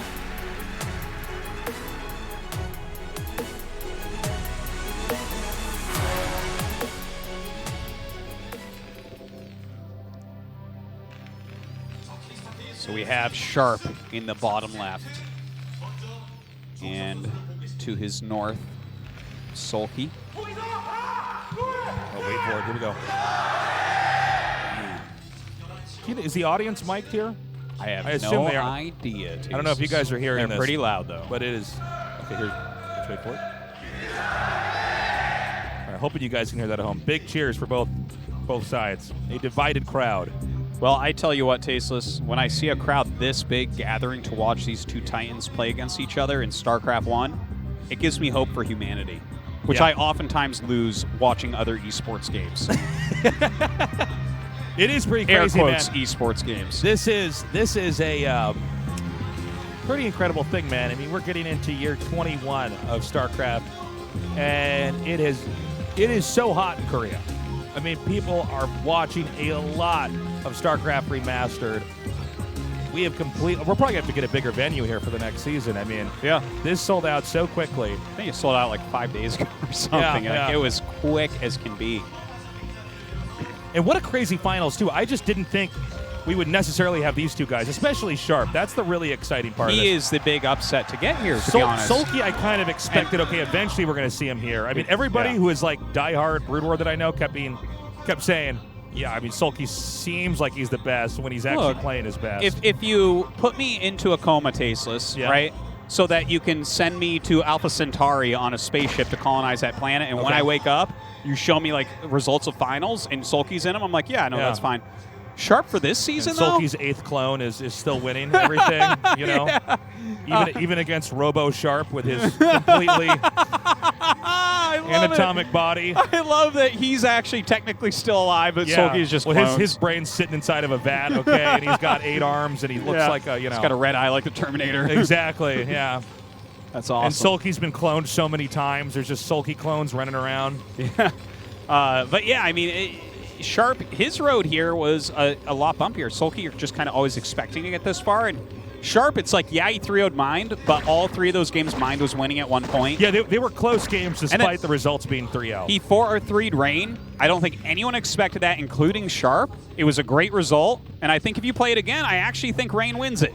But hey, here we are. Sharp has really played his ass off, and here, you know, One thing that's Great for crazy him. about Sharp is I feel like if you made him play a lot of these players 100 times, he would have a losing record. But if you make him play a best of 5, he actually just knows how to win. yeah. He looks yeah. at the player, he puts in that time, he Yeah. puts in the hours, It's well said. and he can navigate that so beautifully. Well- and that's what makes it so exciting to have him here now. The thing is, let's take a moment and contrast and compare him and Light, for instance, Please. right? Light, I think, mechanically is actually quite a stronger player than Sharp. You want to truly learn how to TVZ, watch Light play, okay? But when Light plays these guys, he will just do the predictable thing. He'll do the right thing every time, and he'll do it super well. Yeah. But you can plan around the right thing being done super well, right? Sharp will mix in some of this craziness. He will play super decisively, and we saw that in both the games already. He gave himself a chance where there really shouldn't have been one in Game 2 on Aztec. With that move out, the Lurkers came, and he looked at that. I can tell you what, Dazus, he knew all his bases were going to die to that. Yeah. He knew that. Yeah. Does he turn around and try to salvage the situation? Hell no. He says, my best chance at winning is going right now. He split his units into 3 groups. That was crazy good. And that just shows, like, this is a guy that probably will win a championship eventually, if not today, another time. Gosh, I am very curious to see if Sharp can do this again. I mean, this is so important. Sulky I can see being in finals after finals, right? It's always a surprise when he loses, even to the other best players in the world, but this is so cool to have Sharp this far. Now, keep in mind, guys, we did not have CC first this time. No. It was a more middle-of-the-road play here by Sharp. Yeah, it was as standard as you can be for the most standard map, right? He just went for a barracks expansion, and he's actually gone into 2 barracks academy after this. Notice how he's hiding Yeah. some of his Marines. He's showing 1 barracks Marine production out front, and behind he has the second barracks production. Yeah, it's so very important. it is incredibly important because Sulky, first off, he scouted this, so he went 3 hatch. You go 2 hatch against tech or weirdness. Against this type of play, you actually want 3 hatch. But now he's moving out with this push. Sulky has to instantly make Sunkens. Okay, see this SCV is He's trying trying to to- block Sunks, and Yeah. that is a poorly placed Sunken down there. Now, the Sunken Colony placement is really, really important here. Even being a few seconds late when you try to plant that is actually huge. So we have 1 creep colony just now finishing, racing to become a Sunken Colony. And, dude, I think he actually can do this. Hold on. Maybe. He's actually targeting on the other one. You have to do less damage. Oh, my God. Here we go. These Circlings getting in on top of the Marines, and it looks Okay. like he will lose this group. That was perfect. Yes. That might look like it was just stuff attacking into each other. There was a lot going on there in a very brief period of time. The Lynx came in at the exact right moment. This completely and totally has thwarted Sharp's attempt to control this game, and now Zerg has free reign of the map. Yeah, so this is actually a big advantage to Sulky right now. To have killed the first bio group, your first Hold on. bio group is your most important one. You know, he has enough lings. Is he actually? Yeah, he is. He's just going to go for it. I don't think he'll kill him here. Like, lings are good, but you have SCVs to block, plus Marines coming I out. don't know where Artosis. Oh I think he's my going to do god. just Oh! He actually gets past these SCVs, but Fire Bats are popping out right now. Okay, now he might actually have to back off with the Fire Bats out. The thing is, when you kill that many Marines, that means you need way more turrets to defend everything. Exactly. If the Lings are much less of a threat than the Mutas that are going to come in here now. Yeah. And with these Lings doing so much damage and actually taking out these Marines as they come out of the barracks, Sulky may be able to just seize this game immediately. Yeah, it is really starting to look that way. Oh my god, he's actually making a lot of Zerglings as opposed to Mutalisk, so that actually gives Sharp a little bit more time to get his turrets up. But the fact that he's on top of these barracks makes this very tough indeed. Well, there's also the chance that Terran scrambles to make turrets, and in which case there's just more Lings coming through here. None of those Fire Bats able to get the kills as these Lings continue to spill through. Now we have Mutas coming out. Dude, Yeah. I think Sulky might just snowball this one. Yeah, Yep, that's GG. it, GG. Wow. Okay, Damn. so I mean that was very well done by Sulky, but to kind of put this in perspective, this is a very basic trick that Sharp tried. He showed one barracks production, and against 3 hatch, you actually want to go 1 barracks into quicker upgrades as opposed to 2 barracks with a quicker stim, because if they stop that, you have less production, you have less upgrades. Right. If you lose that first group, heaven forbid, that's what can happen to you, what Sulky just did to him. So it was a strong defense by Sulky, but what Sharp was trying there wasn't so meta. It's a very basic thing, and it just didn't work out for him. There's a lot of intelligence behind what Sharp has been trying to do. Oh, there's Larva. Came down to watch. Get off your phone, Larva! Larva! Get out of Twitch chat. No, I mean, what Sharp's doing is really intelligent. The problem is that it's now working less and less, right? We have Sulky with a very straightforward win there. Basically, he completely smashed the attack that Sharp had coming. And Sulky looked at this, and with perfect calculus comes in there and kills the Terran. Anyways, guys, we're going to a break. When we come back, Game 4 here at the KSL Finals. Stick around.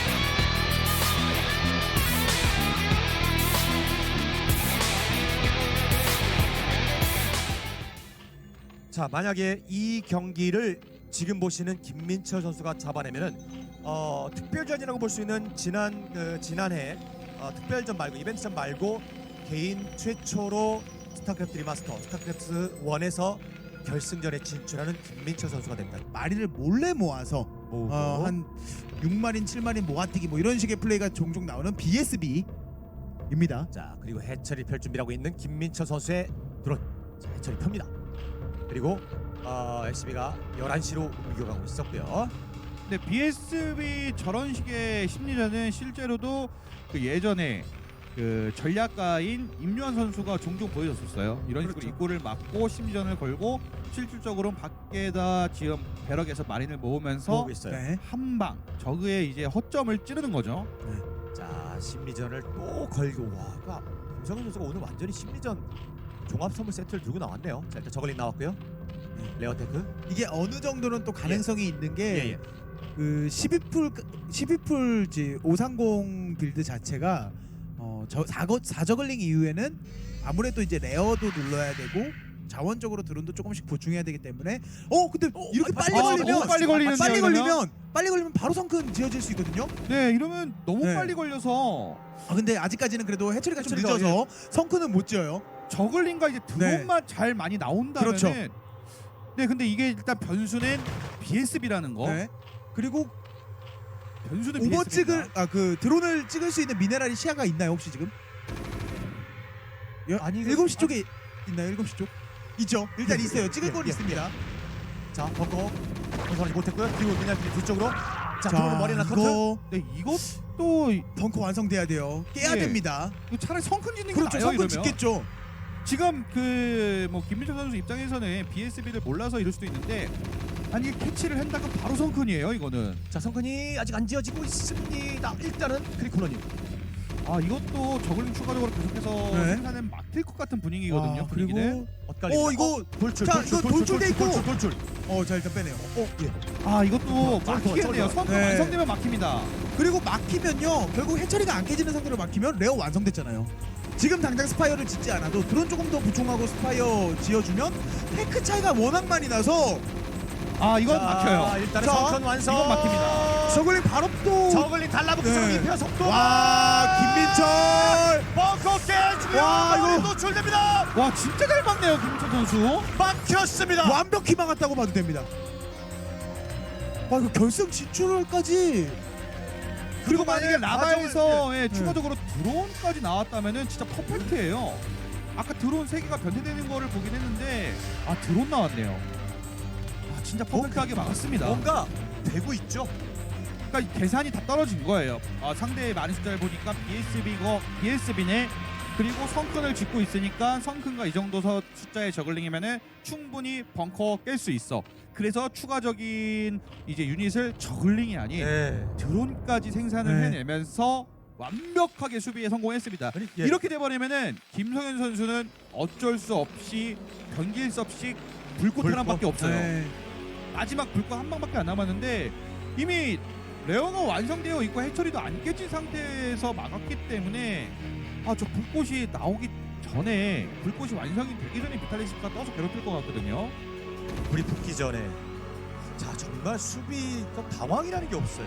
네, 뭔가 오늘은 네, 당했던 것처럼. 운도 사실 좀 따라줬다고 저는 생각이 들어요. 네. 저글링의 또 이동 경로에 하필이면 아. 마린이 걸려버리면서 김성현이 입장에서는 진짜 어떤 회심의 그 BSB였는데. 예예예.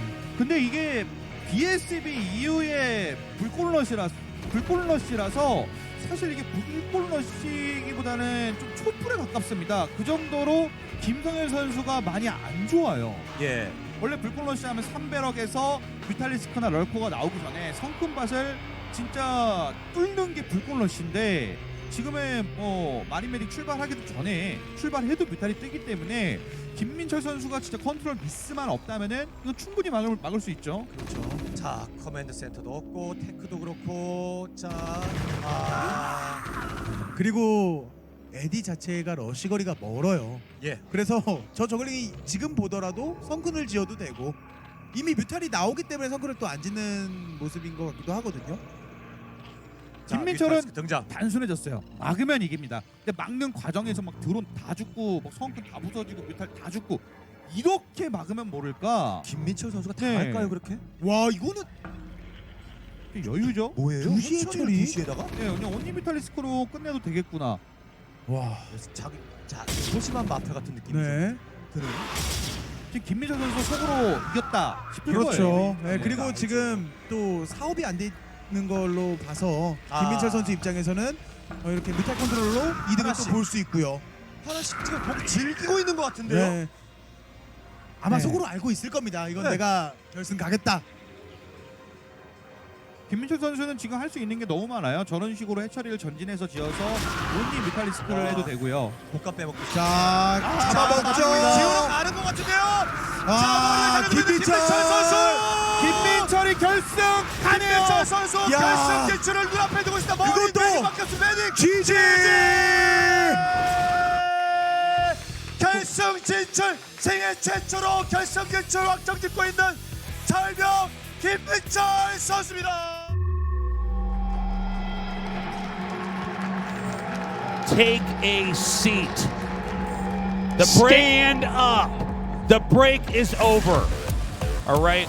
Grab a drink, grab a blanket if you're cold, but you're not going anywhere. We're going into game 4 here of the KSL Finals. Right now, Sulky up with a 2-1 lead. Yeah, and he is looking very strong. Sharp is throwing just about everything he can at him. We still have a possible 4 maps left, so there's a lot left on the table. What does Sharp bring out here? Because when Sulky goes up 3-1, that does not sound like a scenario in which Sharp is going to come back. Yeah, I mean, it's hard to imagine, right, that Sulky would have a 3-1 lead and somehow Sharp would manage to win every single game from there on out. So I don't know what Sharp's supposed to do here. We don't know what the map that's been chosen is just yet, but this is going to be possibly the most important game in the entire series. Absolutely here the because most important it's game. either tied up or Sulky is so close to winning it, it's insane. Yeah. I mean, you get it to 2-2, it's truly anyone's match. Even when it's 3-2, Sure. you're like, okay, that's still close. It But becomes a best 3-1, of 3 from there on out. So. yeah. So Sharp needs his ultimate play here. But the thing is, he already chose Fighting Spirit, right? That was his first map choice. Interesting that he picked a super basic map. sometimes you see the players pick one of the the weirder, the newer maps that we have because there's some kind of strategy they're hoping they can use to try to seize the game. Will he pick Benzene this time around, you think? I think that there's a good chance. I mean, if you Yeah. go into something like Circuit Breakers and you're starting to... The thing is, it's not like Benzene... I don't feel like it's necessarily super sharp favored or something, but Right. at least he can have a very good plan there, right? Whereas something like a Circuit Breakers, it's just like Fighting Spirit. It's Fighting then, Spirit on Space Tile Set. What are you going to do Here's there? the thing, though, is that game 3, that could have been anybody. Oh, Right? I mean, absolutely. that happens. where you That's try to anybody fake out every that day attack. on the ladder. Yeah, that if you covered up those IDs, you would not assume, oh, this must be no. Sharp and Sulky playing.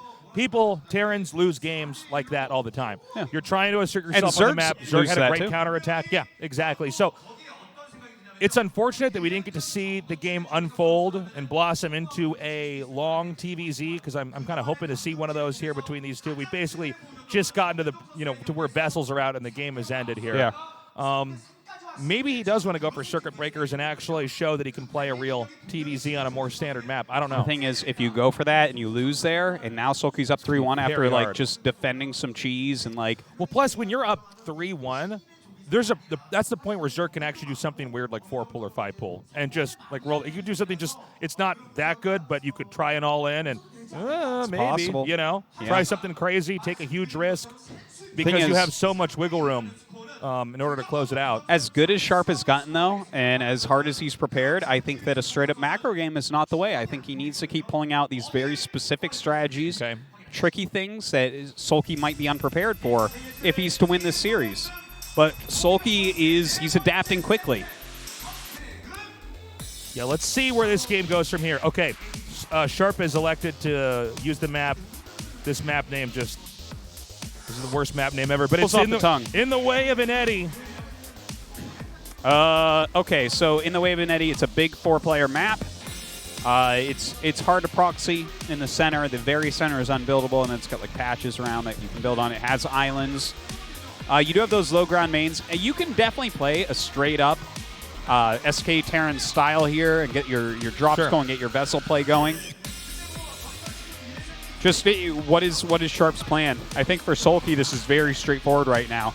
Scout what Sharp is doing, counter it, get into your macro. I can tell you the way these games have gone, Sulky is probably feeling so confident. Yes, I would think so. It's like it's getting worse for Sharp as each game passes here. What exactly does the Sharp have in store for us here? I mean, he might try to go for a standard game. Artosis was saying earlier, and I basically agree with you, Dan, is that you need to do something pretty dramatic here as Sharp. You Yeah. need to play around Sulky style. Yeah. I almost feel like just if he plays straight up SK Terran, this is a map it is more likely to work on than the other ones. It's like the mains are really large, so it's kind of easy to drop in there because they're low ground mains. You can spot Scourge before you go in more easily with your bio groups. I think it would be easier for him to win straight up here than on Circuit Breakers for those reasons, whereas I think Sulky can shut everything out tight there. So maybe that's the plan. Maybe he has something really crazy planned, though, as well. The pressure is on right now for Sharp. He came here winning game 1, but since then, Sulky's really taken control of this entire series. Again, guys, this is a best of 7. Either Sharp is going to even this out 2-2, or Sulky is going to be so insanely close to becoming that KSL champion. Indeed, here we go. It's game number 4 at the KSL Finals.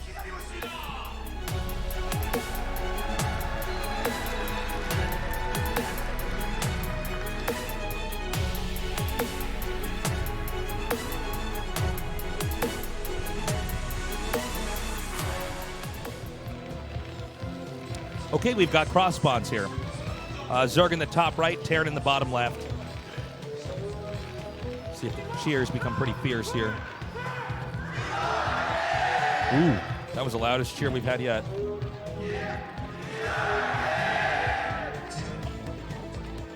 Well, I think the crowd realizes as well this is the most important game of the series. Yeah. But Sharp- what about Game 7? Isn't that the most important? No, this one is. This is actually We already explained it. the distance is going to be so big between the two of them. I mean, 2-2. I think Sharp still has a shot. 3-1. I mean, against Sulky, who is the epitome of stable Zerg. Yeah. Okay. So, his depot up here tells us that he is going to wall in with his barracks. Right. There is a, I believe that this is completely, yeah, because of that rubble on the left there and on the right, this should be a completely tight wall in, whereas Marines pop out on the inside. So you can either just go extra greedy with something like this and just have like 2 Marines to defend, or, I mean, whenever you wall like this, 1-on-1 becomes much harder to break early on as well. Now, it is important to note that you can only get a wall in like this that's just convenient in certain spots, right? That's right. Because the Marines always spawn at the bottom left side of the barracks. There's a funny thing with StarCraft where occasionally you just have to like learn these positions and different absolutely. wall-ins and different builds based off a few really simple parameters on how the game operates. Yeah. I mean, not Zerg. They only have to build 5 buildings to win the game, but like Yes. Terran and Protoss, absolutely. Yeah, this is our plight, is trying to figure out how to get the little SimCity set up perfectly and how to utilize everything. We don't see any gas taken here for Sharp, so it looks like he's going to be getting that command center pretty quickly. And from Sulky, it's going to be hatchery with a pool and a gas before that. Okay. Oh, was that a pool first for Sulky? Yeah, it was pool before gas. So, okay. 99% sure. Okay. So it looks like Sulky, yeah, he's going to be going for a very, very quick layer here, almost undoubtedly. Of course, with a wall in like this, you're not really able to, break in with speedlings or anything like that early on. So that's an important thing to know. Sharp is not taking a gas, so it looks like this might just be a greedy bio play from him. Again, we haven't really had a long TVZ. This is sort of the classic StarCraft matchup, and when you do get into late game, it is very exciting to see all the vessels moving out, trying to irradiate the Defilers, which are, of course, trying to blanket the map with Dark Swarm so that Lings and Lurkers are just incredibly strong. But especially in 2018, we've had a lot of shorter TVZs. Both races have really figured out a lot of ways to twist the knife early on. Sure. And get a lot of kill moves right away here. And this series is no exception. We've had several very short games out of these two. And a lot of unorthodox builds here. Indeed, but, you know, those unorthodox builds basically all just coming out of Sharp, which you do kind of expect as well, right? Terran does have a lot of options early on that they can try to trick you with a little bit. As far as Sulky's play, though, goes, you know, I do like how he's approaching the series. I think he is overall the stronger player in these longer macro games, and see him very quick layer here. No gas actually being mined. It's kind of interesting. Yeah, let's wait. What's This going is on actually here? really weird, guys. He's not we are mining gas. we are floating at 176 gas, which doesn't point to anything really. But I feel like There's a he'd drone make out a on the spire here. Like, is he just trying to get his third up real fast? Yeah. You know what? Actually, I think that, excuse me, I think that this is a reaction. Yeah, okay, this is really cool. Okay, let's talk about this for a second, Yeah, right? this is, okay, yeah, please, unpack this one, Artur. The speed of this layer, which, you know, Sharp gets in there, he sees the speed of the hatchery and everything, and he can pretty much figure out that this is an awfully quick spire coming out, right? That's like what you're thinking it is. Because that's whenever par you for the go course that, in the matchup, right? Yeah, but Sulky is actually, it looks like he's setting up probably just for a macro play, right? He's taking his third hatchery at another natural. So yeah, that in and of itself is take uncommon. It in another main, by the way, guys. Yeah, this looks like ZVP in a way. Usually the Zerg's third base wants to be as far away from the Terran as humanly possible, because if they can get that third base up, they've set everything in motion to go into a late game. By the way, a drone transfer across the map is very uncommon. And when he scans this, it will look like an all-in because of the low drone count. Exactly. So this is so sexy. It's really, really tricky. If you don't know where that hatches, and that's one of the... See that? See that? He scans. That scan, Sharp right now, alarm bells are going off in his head. He's saying, oh my God. And especially if you saw those Lings pop out, he's like, oh, there's an attack coming. Bunkers might be started at his natural. I don't know. I feel like Sharp might lose. Look, yeah, you see this it's reaction? working. He's playing against a Sulky who is tricking the hell out of him right now. At this point in time, Sharp might lose this game and then discover that Sulky pickpocketed his watch. I mean, this is crazy. Yeah. He is playing this so beautifully. And this kind of stuff only works against very, very intelligent players. Yeah, you know what times that they're going to scan. You know exactly what they're looking for. Like, when you scan that natural and see two drones, Yeah. See all the bunkers he's building? Currently, there's a style out where you just kind of, oh man. Oh, wow. Even He's gonna go seeking for the Queen's Nest. yeah. So this is kind of a new style that's popped on the ladder in the last week and a half, where a lot of Zergs right now are going for a bunch of lurkers. They get them in front of you if you're going bio, and then they just rush to Defiler, and they just try to kill you. Because if one Dark Storm goes up in your natural, you almost always lose as Terran. Yeah, I mean, a lot of the game for the Zerg trying to kill the Terran is simply to crawl to the Terran's production facilities and get a Dark Swarm up. And you basically lose from there. But Sulky has disguised this, I think, better than almost anything we've casted in a long time. Yeah. This is, like, so brilliant. Yeah, I mean, this is so tricky. Look at that. He's got a turret and 2 bunkers that he absolutely doesn't need. Like, Sulky has, like, 12 lings out or something. Sulky's army is laughably weak, right? He's finally sending a couple lurkers over, but he's sitting there on 3 gases. He has his Queen's Nest. He has lurkers out. Like, he sends that Overlord in there to give the hint that he might be trying to drop, when I don't think that's even going to be a thing this time around. I mean, the shadows and mirrors that Sulky's utilizing in this game is insane. And I'm worried for Sharp here. I think Sharp may get blindsided so hard by this that he doesn't know what the hell went on. well, look, I mean, he's playing against a 3-base Zerg right now with 3 hatches. There's still a lot of play in Sharp's position.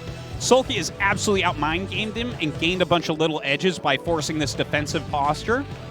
Sharp has to be careful. If he runs over hold position lurkers or something, that's where everything can go wrong. But if he can get up into his vessels, into his starport tech, get his additional barracks added on, get a 3rd command center, these are not impossible things for him to do. And once he gets up into those spots, it's very playable. He just has to be careful right now the way he's walking around. And Sulky, look at this, he's just buttoning down the hatches. Sunkens, lurkers saying, you're not going to hurt me at all right now. Yeah, I mean, there's no real way to try to come in here and do damage. Now, here comes an important scout here for Sharp. Sharp is going to immediately realize, oh my god, Sulky got a 3rd base up right away. Again, an unusual location. You don't normally see them take the other natural expansions. You see them take mains. So that probably really caught Sharp off guard. The Spire is on the way here. And I mean, basically Sulky's airtight. There doesn't seem to be any obvious way that you can come in there and really do any damage here. Well, we get to see what Sharp thinks is the best route, because in a situation like this, you absolutely can go dropships first or vessels first. Both of these are, like, reasonable.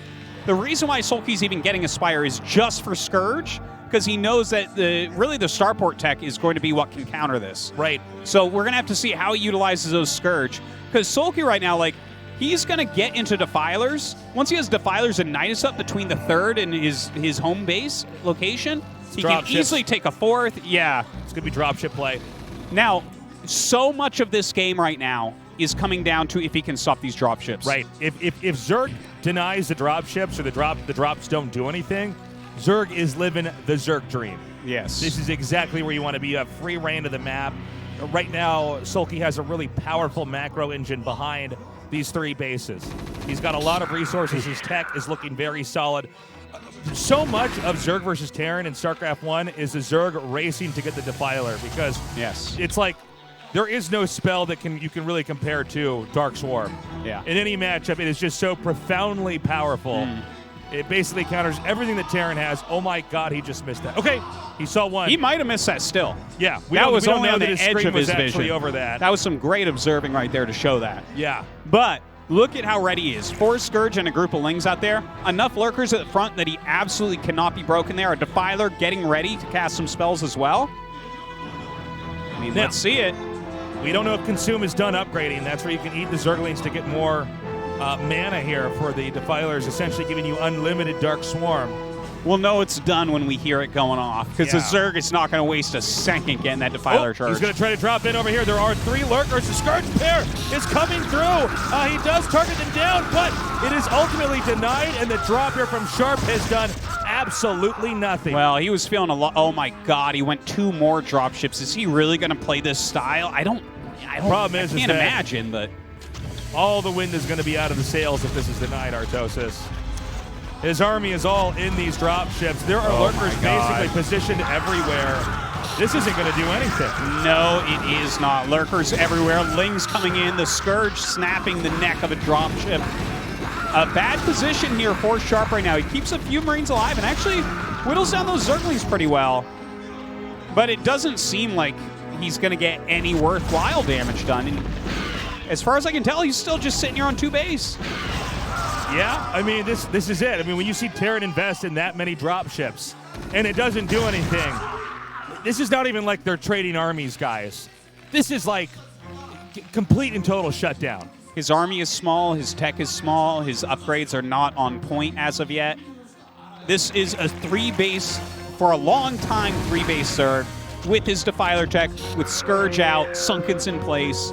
By the 2 way- evolution chambers. Sulky is looking amazing in this position. Sharp seems to be a little bit shaken here. He's actually floating a lot of minerals this time around. Yeah. Now, it's quite difficult to spend all your money in brood work because you have to do everything manually, but I don't know, man. This is just looking worse and worse for Sharp.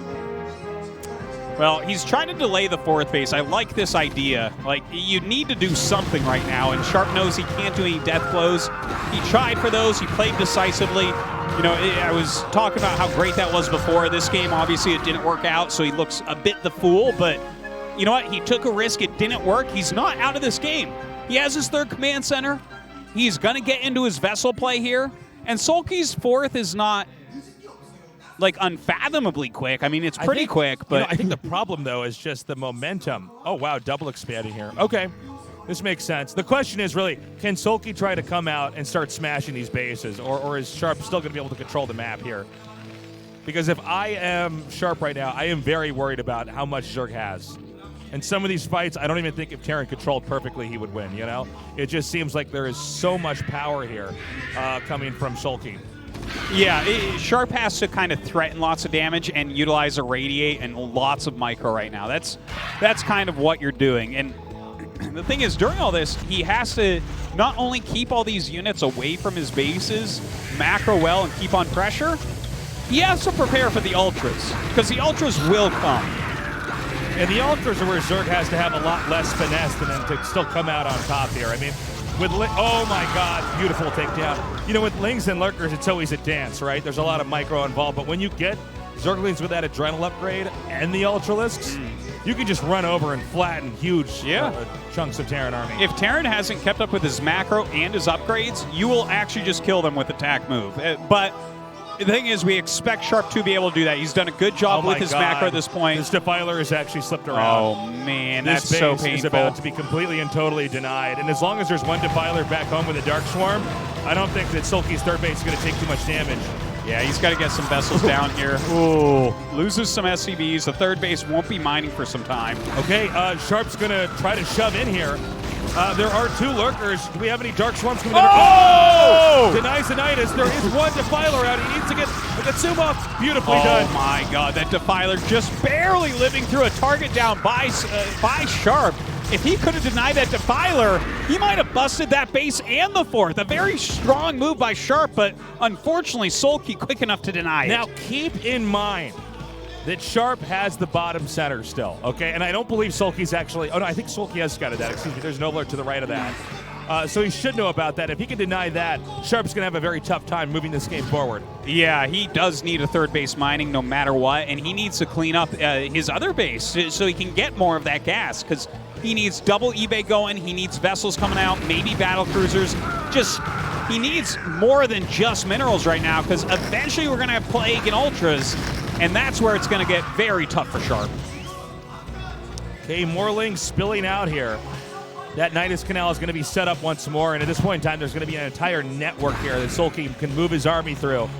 Keep in mind that the Nidus isn't just for reinforcing. A lot of times, you can have your Defiler pop through the Nidus, Dark Swarm, and escape back out before the vessels can irradiate it. Yeah, moves like that can be super powerful to deny those irradiates, which really is the backbone of Terran late game against Zerg. Now, he did plague the vessels. That's definitely a big moment. It's hard to repair those. You see that spore out front? That actually zones plagued vessels so well. You cannot bring them up there. You have to repair first. And to spend the time and money to repair, you really need your vessels out on the map hitting their irradiates. Okay, I'm worried, man. I'm really worried for Sharper. I want this to go for a long game. He does have the macro going. He's got quite a big army here.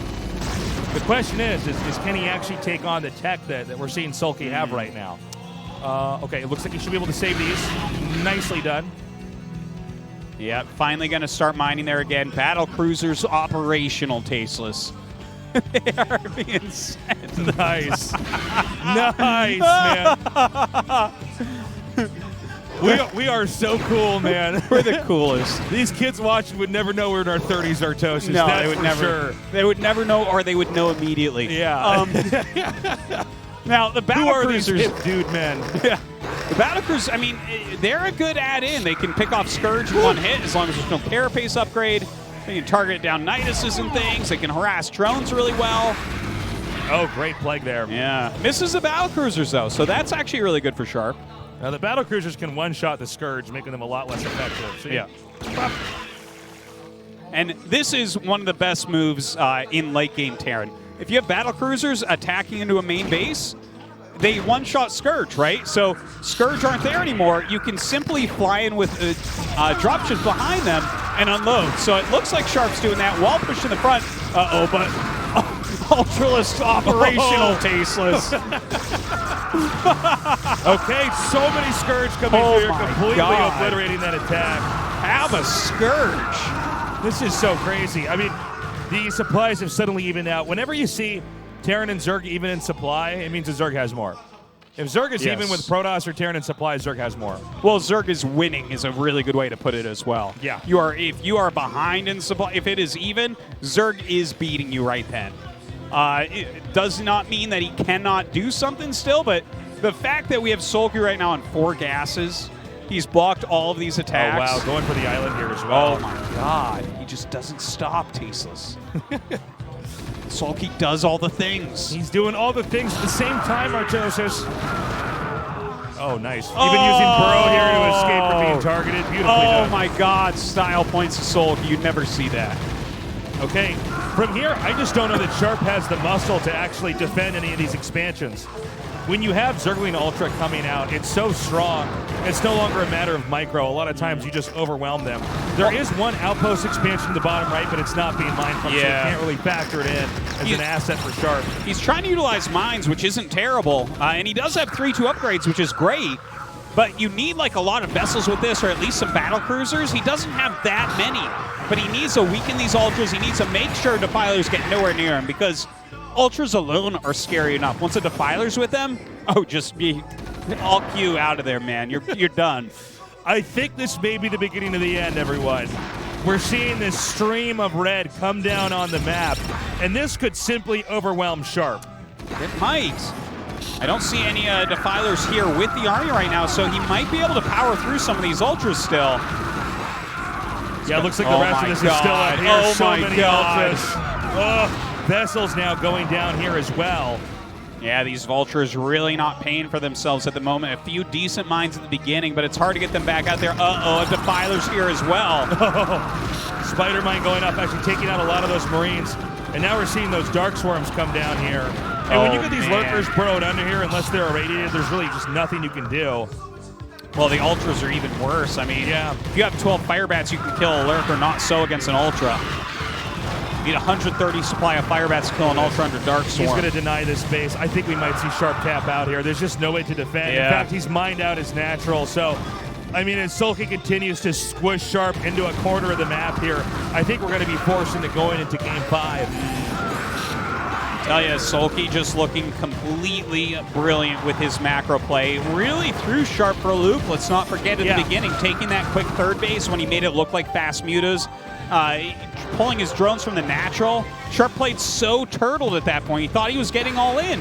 But Sulky was playing an economic game. Yeah, you're making a very good point, Artosis. Had he, Sulky not disguised this so brilliantly, he wouldn't have been in such a great position for the late game here now. The way that Sharp played since then, I feel like he might have been able to win the game. I mean, he kept so much pressure on even afterwards when he was already at such a deficit.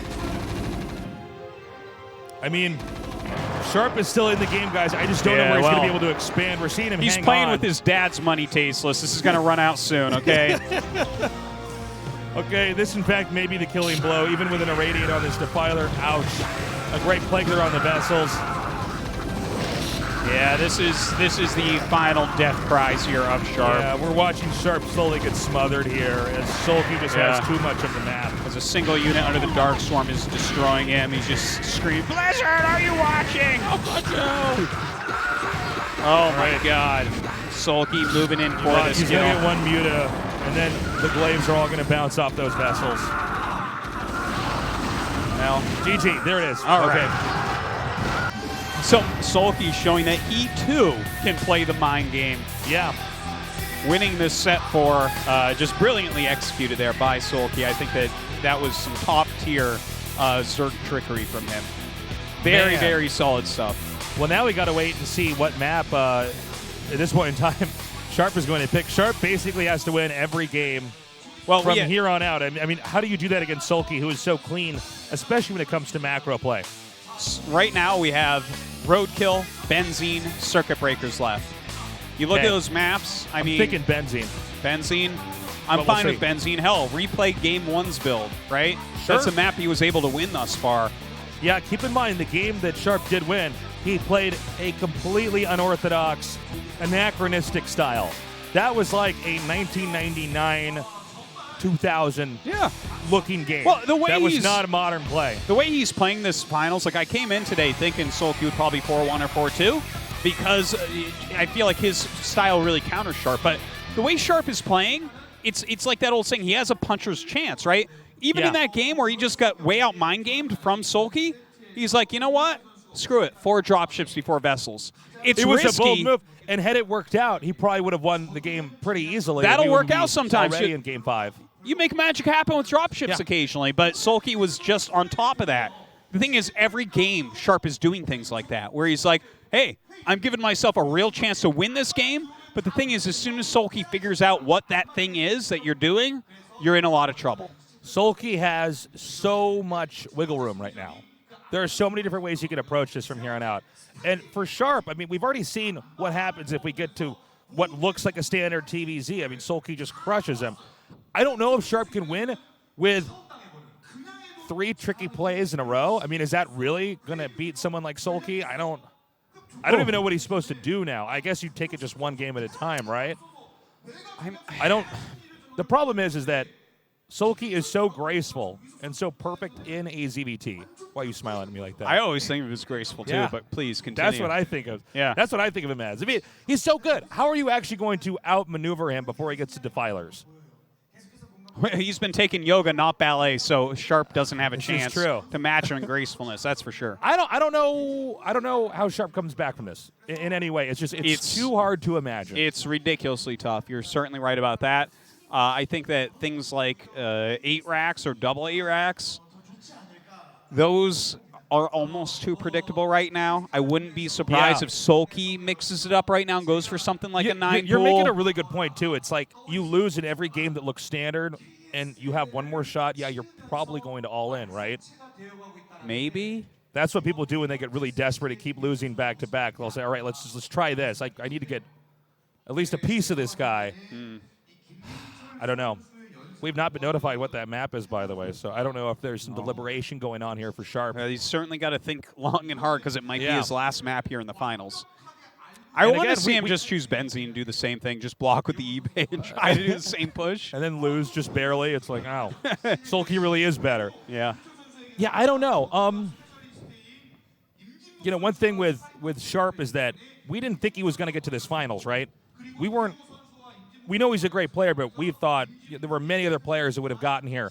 We don't know if he's going to get to the finals again, right? You know, he's certainly been up and coming, but I He's do looking agree great. with your assessment. I love Sharp to death. I think he's a fantastic player. Yeah. His style is very hard to get to the finals with. Yeah, Like, I mean, this is a real Cinderella he can- story that he got this far. Yeah, he can beat everybody for sure. Yeah, But in a like, series. he's not. A lot of the people you see get to the finals are the unbelievably solid players, like a Sulky or a Flash Or a 100 times, Rain or a or- Rain. Yeah, it's like these guys that can pull back into the most fearsome macro game, but Yeah. also mix it up and also play decisively. Those are the ones that are your multiple-time champions. Those are your strong men. Yeah. Right now, Sharp is all finesse and Yeah. mind games. I mean, he's a poker player coming in here. But I mean, at this point in time, Sulky is looking more and more like that supercomputer that can just predict the hand and play around it. Yeah. In fact, we even saw in the last game here, Sulky totally going for a complex dupe Yeah. and completely tricking Sharp. Sharp was panicking, ready for an all-in. There was Well, none look, coming. basically what's happening, right, is Sharp, think about the movie The Quest with Jean-Claude Van Damme. Sharp is basically, he's like the kung fu guy that's flipping all over the place and trying to look like a crane or something. Right. But Sulky is the Turkish dude who kills people, okay? Yeah, exactly. I think it's almost as if You jump all right over him now, and he just choke slams you it's and you're Indiana done. Jones where Sharp is swinging the sword around, Yeah. and then Sulky pulls out a gun and shoots him. There you go. Circuit breakers. Okay. I really did not expect him to pick this map. I feel Well, like this is maybe Sulky's best map. It's a good map for TVZ, generally speaking, but this is stock standard, and that is where Sulky oftentimes feels so comfortable. Thing is, based on what we've seen, I think there's 0% chance we see any 1-1-1s out of Sharp. No, I don't think so. If he 1-1-1s here on this map and like disguises that, maybe that is the key to victory, because that's what we've seen Sulky fall to in the past. Okay. Our 4-player map, again, one of the most played, practiced, and understood maps here in all of RTS, Circuit Breakers. We could go into a long, dramatic game. I'm glad we finally got to get into late game ZVT back there and really seeing why Sulky is such a force. And the fact that, look, even when Sharp was behind, he did explode out on the map and get a lot of expansions. He just wasn't able to keep the ball rolling here. Yeah. But again, guys, Sharp has to win every single game from here on out. I mean, miracles have happened in StarCraft Finals, but not very often. And honestly, against a player like Sulky, my mind's Sulky's eye the guy who cannot actually envision makes a this. miracle. The reverse all kill and innovation. You gonna reverse kill Sulky now? Let's I see don't know, it, man. Sharp. I want to see it. Well, looks like we're going to see if he's got a shot. Our game is now loaded up. This is Sharp versus Sulky, a fight Sharp needs to come back, or Sulky will become the KSL champion.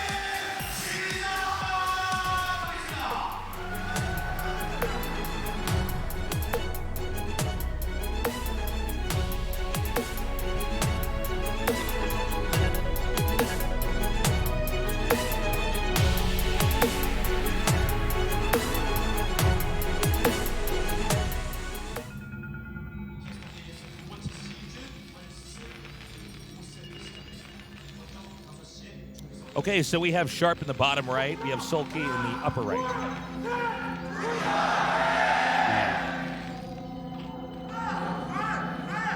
It's a tall mountain to climb, but I know that Sharp has the heart to give it his absolute best in this game. I really want him to come back and win now, just so I could see what his reaction would be, because he really does. Oh yeah, celebrate he's kind every of like, win. you know, from a television standpoint, this is kind of like the dream guy to have in a finals. Yeah. Because he is really articulate. He's really passionate. You can see he tries hard. He practices hard. When he wins, you could see how happy he is. Yeah. Whereas when Sulky wins, I almost expect him to think in his head, he's like, well, it's about time I won one of these. I was better than everybody for God. long enough. Now give me StarCraft Zerk's 3. so hard. I've already done it in StarCraft 1 and 2. Give me a third one, okay? Oh, my. What do you want? You want me to do Warcraft? Warcraft 3 coming up. Reforged? Yeah. Gonna show Todd exactly how strong Night Elf really That's are. right. Todd's sitting there shaking his head going, Keeper of the Grove! It's too good. Let's see.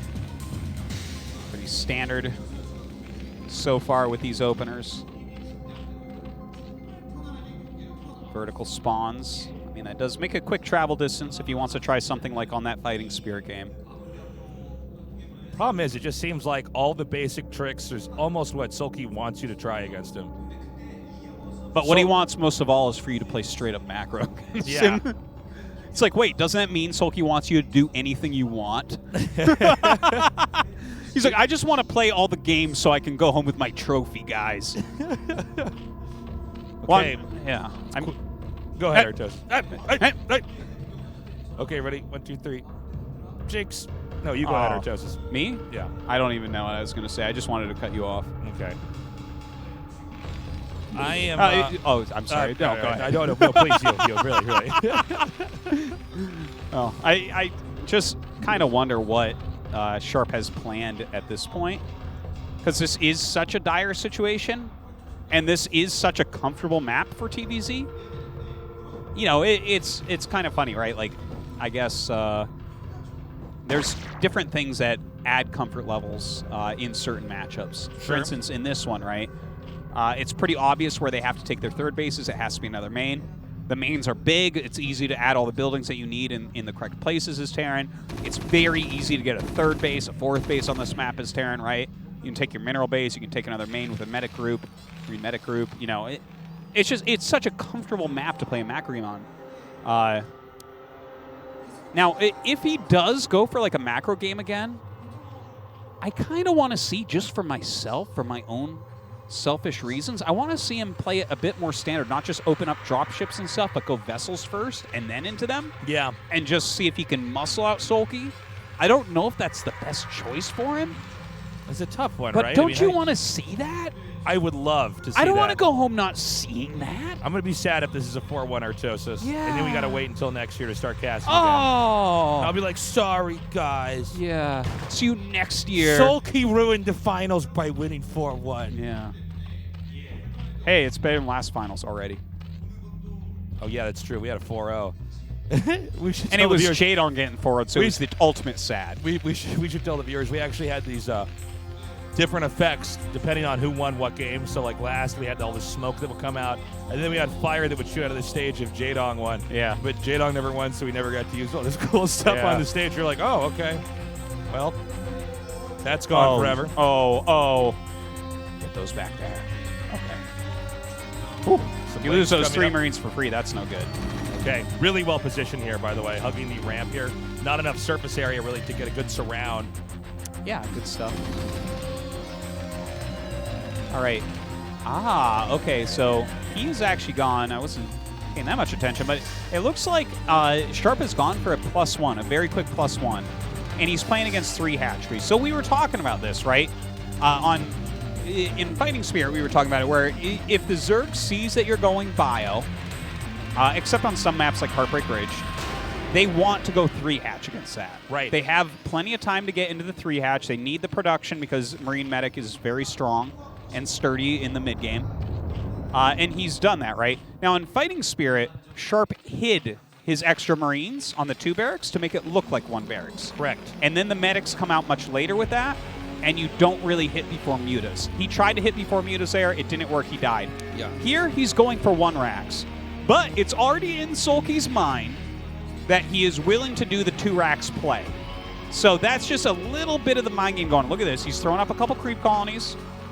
Against this 1 racks play, do you need this right now? Maybe, maybe not, But right? I think at this point in time, Sulky's saying, look, if I'm just really, really careful here, I should be going home soon. Yeah. We're also seeing now 5 barracks get planted down here. And so this is more of a brawler style here for the Terran. Terran basically wants to come out and really try to suffocate the Zerg on different parts of the map and stifle development. And then from there, it's usually an easy 1-2 punch. You close out the game. The Zerg is just economically in shambles. But you know, it's easier said than done. Yeah. Sulky is very, very good at this style of play. You know, this is like what I feel like this exact strat, the +1 5 racks, this is at like when Sulky really peaked early on, when we really thought he was going to win a championship, because Flash like really perfected this type of play, the +1 5 racks and denying third bases and keeping the pressure on. And Sulky was one of the only guys that could really go head-to-head against him with the 3 hatch Mutalist play against that. Now, this is so much going to be a battle over getting the 3rd. Correct. We really need to keep our eyes on the Zerg's 3rd base, which will be in the upper left. Yes. Sulky just now has enough. Yep, he just made it now. By the way, 99% sure Sharp knows exactly where this expansion is being taken. Yes. There is the sneaky play where you take the bottom left, but it's much harder to hold. So hard to hold, It's truly. crazy, Yeah. but occasionally you'll see Zergs try to pull a fast one. Yeah. But you can't like reinforce by ground there, basically, so you don't normally want to. Now, Sulky, I mean, he's just doing some harass. He's not actually expecting as much damage as you might think, right? Like, he's trying to keep Sharp back as long as possible. Look, that already has his +1. You know, I mean, everything for Sharp, this is like a perfect execution so far of this build. And I think Sulky's very, very aware of that. So right now, he's just trying so hard to get into lurkers. Oh, wow, this is actually such a good engage here by Sulky. Yeah. You know, it's counterintuitive to ever fight on the ramp, but he just had, or not, sorry, not the ramp, the bridge, but he just managed to get in there and do quite a bit of damage. Now, here's the problem for Terran. He already lost a decent amount. Does he commit and try to come out further? Counterattacks are a threat. And this army is isolated in the middle of nowhere, right? I mean, you could easily get a surround or get hit pretty hard. Well, he's moving up towards the natural of Sulky. Sulky should be dogging this army a bit more. I'm surprised he's not trying to pick off things at the back. Now, 4 medics is a lot to heal here. You can usually tell how much, sustainability there is in the army if you see just how many medics are there, because Lings and Glaives from the mutas do so much damage, but I don't know if this is enough overall. I mean, I think this Angling might just be too strong. Well, he has this other group at the bottom. If he can get that up there, it doesn't look like he will in time, though. If Sulky gets rid of this first group, that is gigantic. And in fact, he's even going to get the medics. Yeah, he actually took out 2 medics. One. Barely. Okay. The 2 medics do get away. And for Sulky here, it's probably just rinse and repeat, right? Well, yes, that's exactly what Sulky's going to try to do. If he can continually reduce this Marine count, then he keeps an edge. And, to even get those 2 medics in that first set of Marines is so important, because if the other group that Sharp had there was met up, Sulky would have lost that battle one-sidedly. I mean, you're always right on the edge of who's going to win a battle with Muta and Ling against Marine Medic. And now Sulky is going to win this one even harder. Look at that. And here's the thing, Terran never gets enough muscle from here to try to get out on the map. And Sharp knows he's basically caged in right now. If he comes out, Sulky punishes. And behind this, Sulky is rapidly teching up to Hive. He's getting that gas at that 3rd base. Terran is in trouble. Yeah, but Terran is also on point with his tech tree, right? He is getting up into his vessels as quickly as possible right now. He's keeping his macro flowing.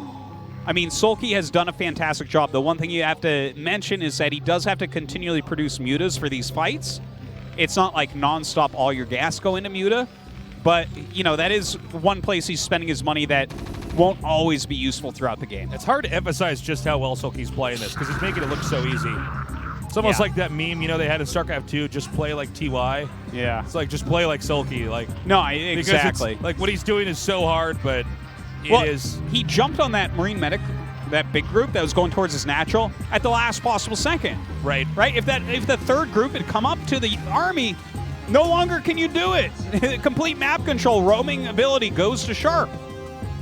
Now, Sharp does have a hell of a lot of units here. Yes, I mean, this is going to be very, very tough for him to actually come out here and do any damage. But he's going to try. Yeah. Nidus network is connected. This is really when the Zerg can have a sigh of relief. Yeah. You're very comfortable, but let's hold on here. Double vessels are almost out. We don't see any lurker traps on the map. Yeah, well, his lurkers are quite late because he was making a lot of mutas. Right. But as soon as that Nidus is done, this whole time he didn't even have lurkers in the top left. So that could have been something that went badly for Sulky if he hadn't kept reducing this Marine Medic count. But now we're sitting here. We have 1-1 Marine Medic roaming the map a bit. Sharp is gaining his map control now, as Terran always does at this point. But Sulky is really, he's on point with everything, right? He's got a decent number of lurkers. He's getting into his upgrades. He has the Nidus connection. Next up, Defilers. After that, 4th base. Sharp has to keep this pressure on right now. See that armory going down Oh here. my god. Yeah. Oh yes. That points towards mech switch. Exactly, which we actually haven't seen as much in 2018. This was like every TVZ was mech switch in 2017. Yeah. And then it completely dried up. It's gone out of style. This is Sharp truthfully. Mercedes bringing it back. This is a fantastic map for it overall. So, and I don't mind seeing this from Sharp. I think it's something Sulky would have practiced less against too. Oh my god. Okay, hold up. This counterattack is too good. Lings and Mutas over here. He can easily take out these turrets. Oh my god, and he's sending half the army back here as well. When those Lings take those turrets out, it's going to be so easy for Mutas to take out anything that's going to pop out of those barracks. And Sharp hasn't done any damage. He's got Sulky boxed in, but frankly, Sulky is very, very comfortable being boxed in right now. Yeah, absolutely. The one thing he does need to do, though, is deny that 4th. That 4th can't go up that quick. I think it's going to go up, Artosis. I think you might be right. We've got lurkers coming down here. There is a Defiler. I don't see any vessels with this either. Oh, he's just a little bit late getting over there. If you can get them before they go down that ramp, you can definitely cancel that. Ooh, that's rough. He's taking so much damage right now. Now, maybe when the Dark Swarm dissipates, he could stim and try to get a good surround. It's easier to do against 2 lurkers, but 3 is where the numbers get a little bit dicey. I think he might have irradiated one of them. I think he irradiated the Defiler.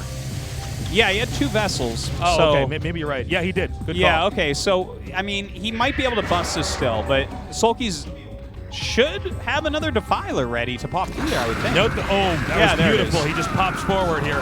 Now, he's not, hold on, there's actually one lurker back here as well. Hey, great move by Sharp right now. Let's see if he can get a lot done with it. He's going to try to eliminate this fourth, and he is going to. That is a big moment. Okay, he's going to try to come up the ramp now. Now we need to see if the Defiler will pop out here in time. He needs a Dark Swarm if he's going to hold this off. Oh my god, a lurker comes out, more and more lings, but a double drop to the main base at the same time. Sharp with a brilliant move right now. Oh my god, Sulky has almost nothing left up here. He's going to try to get these lings up here to try to defend in time, but it looks like Sulky may be taking too much damage on two different fronts. Sulky barely managing to keep his expansion alive, but over here in the main, there's nothing to defend. This is a huge move right now. Taking out that spawning pool is gigantic. No more Zerglings for a while. Microing back, just whittling down this unit count. Sharp is taking control of this game. Sulky slowly pushing this army back. No more Marines over at that expansion. The lurkers have basically reclaimed the main. Okay, it's nice that he stops the buildings from dying at this point, but Sharp has done a great job, and it looks like he is, in fact, not going to go into mech. He does have that armory, not sure what that's going to end up doing for him at this point, but I like the idea to stay on bio. When you have this type of edge, switching into mech is just going to slow you down and give them time to recover. What Sharp needs to do right now is get his economy to be bigger and keep sending Marines and medics everywhere. Now, keep in mind, even though Sharp was looking pretty stellar back there, it's not like he did enough damage. There wasn't, killing the pool is great if the attack can continue onwards. If the attack is stopped, then you just remake the pool and go back to trying to defend. But let's also see if Sharp can get his third base up here. Now, the macro engine behind Sharp is looking very, very strong, but he needs a big win here as far as fights go. Yeah, let's see if he can maybe get in and mix it up a bit more. Just the fact that Sulky's only on 3 bases gives Sharp a lot more time. If he was on 4, like the countdown to Ultras is just real. You know, you're sitting there thinking, oh my god, a couple minutes and he's going to have a huge army. But as is, Sharp's army is fearsome. He's got a decent vessel count. He's running around. Here we go. The single lurker. Run away! 120 army supply. Let's go. Get out of here. Yeah, it's pretty crazy what one lurker under a Dark Swarm can do. You just can't really engage it. Oh! Good save. He keeps that dropship alive, but he's also tipped his hand here. Now Sulky knows that he's going to rely on trying to get an army into a position where Sulky might not be ready to defend from. Yeah, I love how he's moving around the map, but if you look at that mini-map, look at all the red dots. Those overlords are spotting everything he's doing. Sulky's scouting this game is absolutely out of control. It's really cool to see Sulky just sustaining on 3 bases. He's not gotten his 4th up yet. He's playing a pretty tight game from here on out. Sharp is looking for an opening. I don't know if he's going to find it, though. Well, you don't have to have an opening to get in and kill them when they're on 3 bases. If you just rotate your army around a whole lot and keep hitting irradiates, sometimes that's good enough. Again, more drops coming in here, but as more Dark Swarms blanket this location, I just don't know if they can be broken here. And again, you're really seeing the power of Plague. When you have all that medic energy depleted and the Marines are at 1 HP, a lurker shot will just obliterate everything. Yes. Turns out attacking into a 4 lurkers with a plagued army is not the way to do it. He does lose a bunch of units trying to assault here. I feel like he's trying to end this game when he shouldn't be. Yeah, I think that this is actually a huge mistake. And getting a 3rd base set up and trying to keep Zerg even on bases, but instead, he's trying to go for a knockout blow, and Sulky keeps shutting it down. This is, for anyone that's a StarCraft 2 player watching this, this is very much like when you see a Terran continually dropping a 2-base Protoss. It's like, stop, set up your bases. Right now what Sharp needs is to have 4 mining bases to be just irradiating and denying a 4th. He doesn't need to kill Sulky. The way to kill a Zerg is to make him leave the game because he doesn't have a 4th base. And I think now this game is basically seesawed where Sulky has such an advantage. He can actually start to just focus a lot of attention down here and maybe try to take out this base at the bottom center. A bunch of Scourge flying around right now. Sharp is pulling back and kind of getting these bases up, which is really, really important. But he doesn't have forward units right now. He's playing a very defensive game after kind of throwing away big armies. Okay, we have none of those vessels actually being taken out. Very nicely done there by Sharp. TVZ is kind of funny with the Terran because when the Terran gets the 3rd base, they also get the 4th base around the same time. It's kind of weird. Yeah, in TVZ, it's very true. Like, basically on 2 bases, you take map control, and then it's like, okay, start expanding. Like, Zerg is There's he's this stuck. weird, They can't do anything It's right like then. this exponential spike where suddenly Terran has all the liberty to take up as much of the map as he wants. Wow, Sulky is getting ready for late game here, man. We have a lot more drones coming in here. Look how many vessels there are, though. He has to reduce that vessel count. Yeah. If you are hitting, that's like 11 vessels or something. How many vessels is that? That's crazy. It's got to be a control group. Here's the thing, man. If he can get one good plague off on those vessels, that would be huge. Terran would have to stay back. I don't know if he's going to get it, though. Look at this. He's irradiating everything. Okay, that's when it's Overlords. It's almost a little bit overkill there when you're shooting down Overlords with a radiator. Well, it's By the way, it's some of overload. these Overlords are actually positioned in such a way so that you can't quite see the Lurker's Brood underneath them as well. Yeah. This is an old trick, No, that's a really good point. You're exactly right. That's what was going on, and that's why you hold positions in there. Really great call, Tasis. It's a fantastic move. Basically, the idea is they just can't click on it. Yes. It's like, no, How crazy is that? Listen, this might be the most complex strategy game ever made, but it's also a computer game where you have to use your mouse. Yeah, that's true. Yeah. You don't normally see irradiates on vessels, but let's see if we actually have the eraser used here. That's where you irradiate your own vessels. Ooh. It's just they're mechanical. They don't do any damage. I love what we see from Is he Sharp. getting EMP? Yes. Dope. Well, you can get vessel energy too. It's absolutely not a bad thing, especially when you have this many vessels. Sometimes you tank a bunch of energy.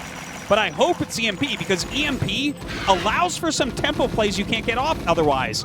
Like you can irradiate a Defiler, but they'll get the notice that it's under attack and just cast Dark Swarm. If you EMP one, they have to reconsume multiple lings, so you can sometimes stim in and bust them before they can do that.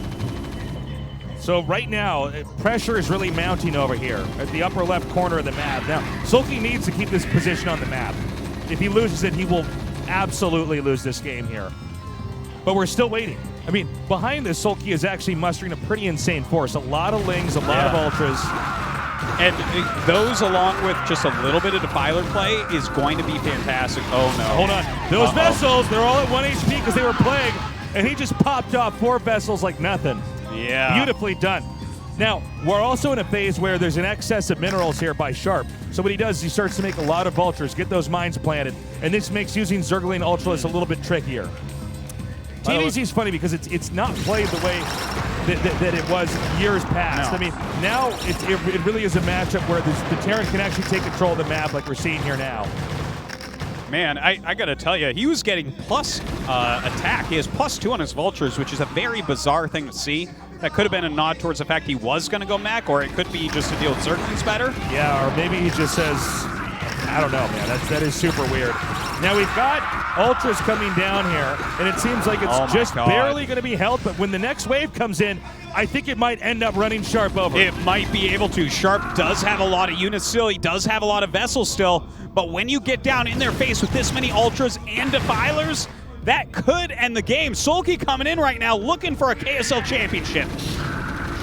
Okay, the push is continuing onward. Sharp needs to hold this or this finals is over.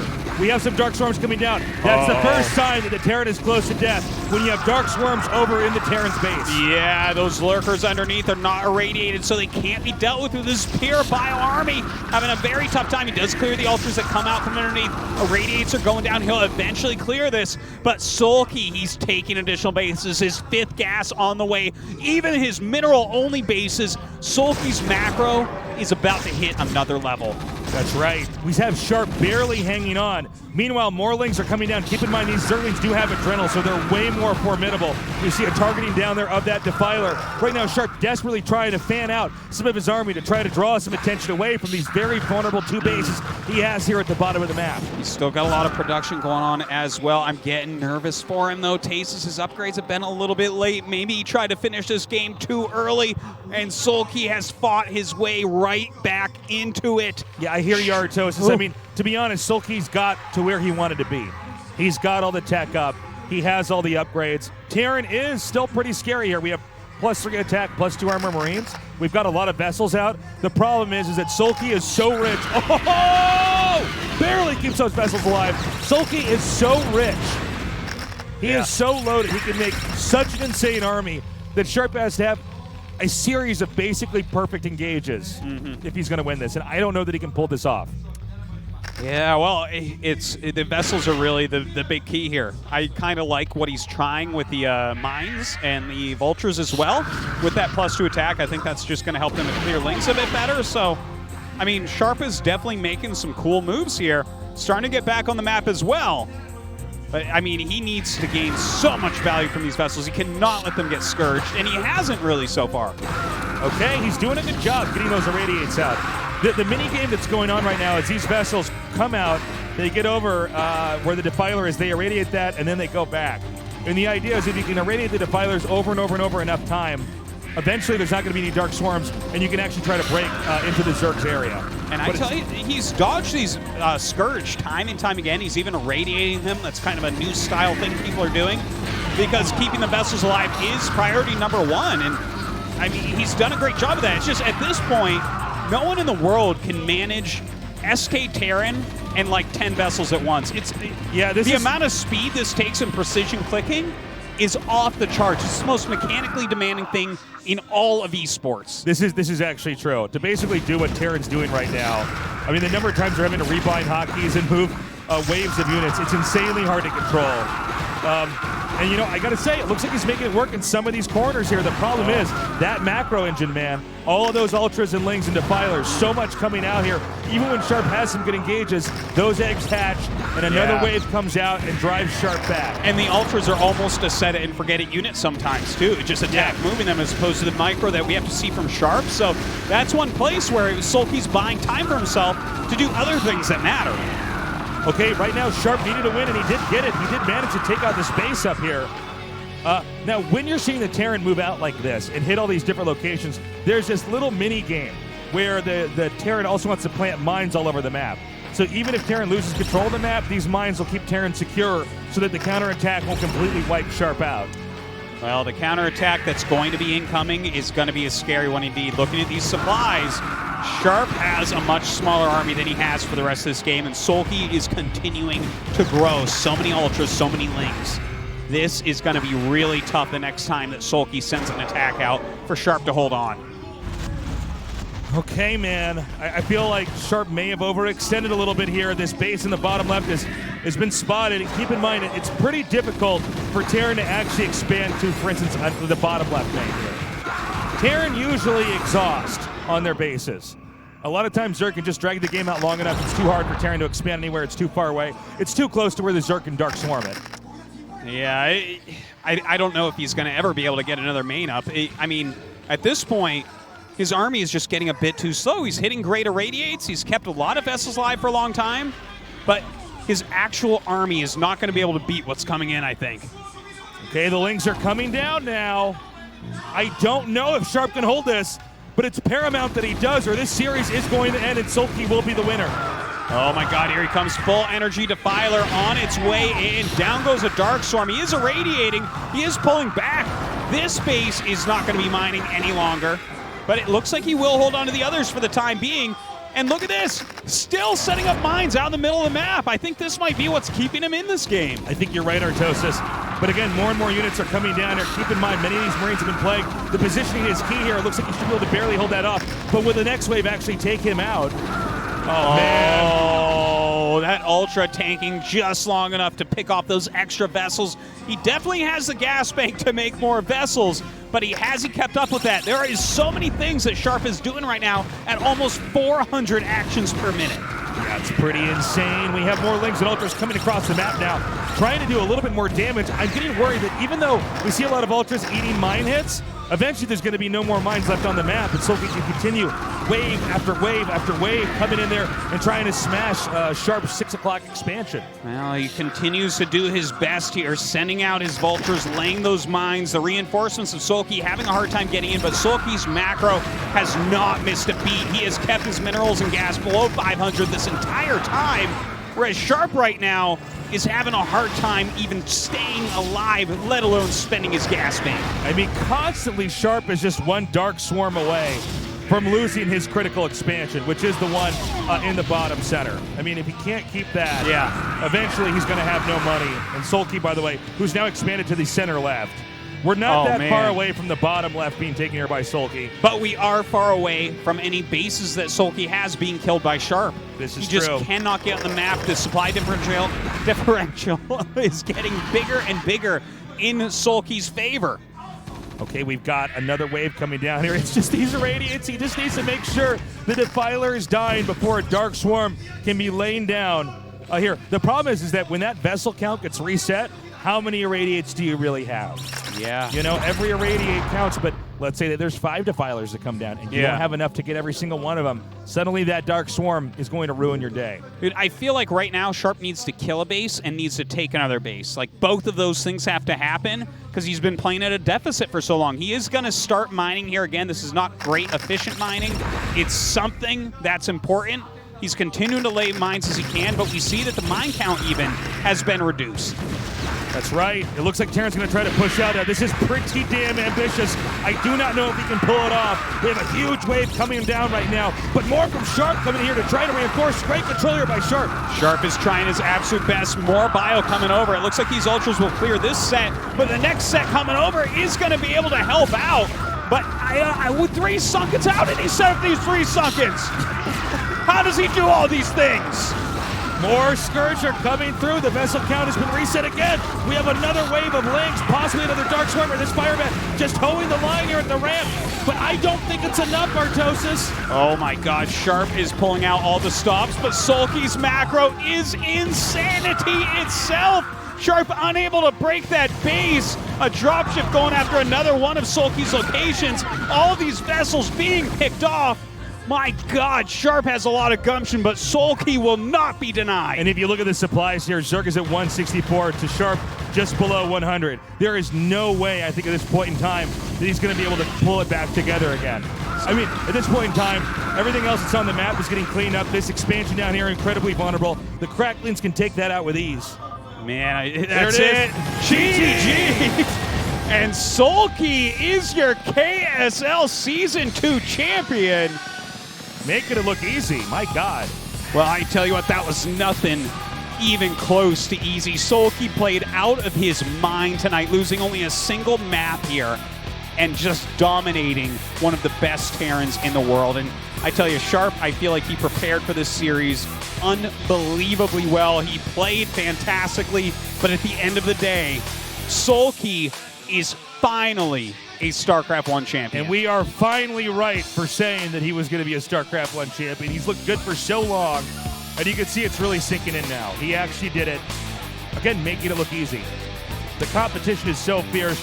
And by the way, Sharp, such an incredible story. Yes. The fact that he got to this finals, he really was the dark horse of this tournament. But Sulky was there to stop him in his tracks. I look forward to seeing more games from Sharp here in the future. I think he's got a lot of potential.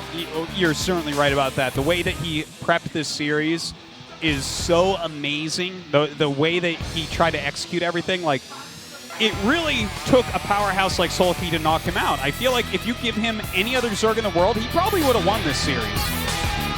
All right, there it is, your champion of Season 2 KSL. It is Sulky. Here in the last StarCraft day for us for the whole year, Artosis. That is going to be that. I mean, what a great ending as well with Sulky finally on top of StarCraft Brood War. Damn. Well, he must just feel amazing. This makes him and Rain the 2 guys who dominated in both StarCraft 2 and StarCraft 1. We're going to go to an interview now and see how he's feeling. G-Clef, take it away.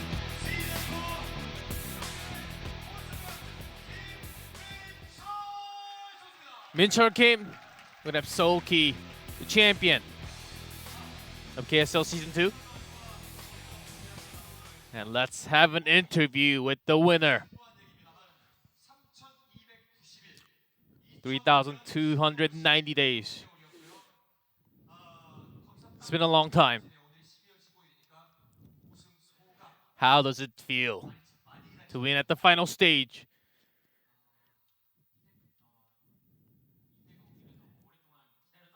I was waiting for this moment for such a long time.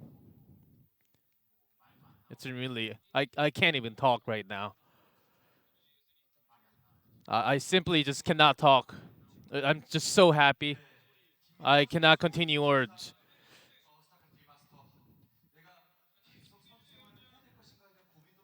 I'm sure you had lots of thoughts continuing your career as a StarCraft 1 player now. For the last 2 years, starting StarCraft 1 but once again, it was really hard just mechanically, as I was wondering how good I would be.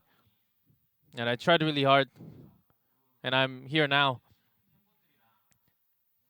We have so many fans cheering for me, friends and family, all that. I think it was only possible because of them too. Yeah, even your dad was just talking about this. Have less pressure, have no pressure going into the finals. So it's been 9 years. So you have all the shout outs that you want to. I have a lot that I want to say to the fans. I had a lot, but right now just my mind is blank. I seriously thought tonight could actually be my last night. And I think that kind of mindset really helped me a lot to win today. And even in my personal streams, I showed some negative side of me to lots of viewers, but for all the supporters and family, I just want to thank them once again. I just do not know what to talk about right now. Soki's family. I'm sure your parents worried about you a lot in terms of career and your future.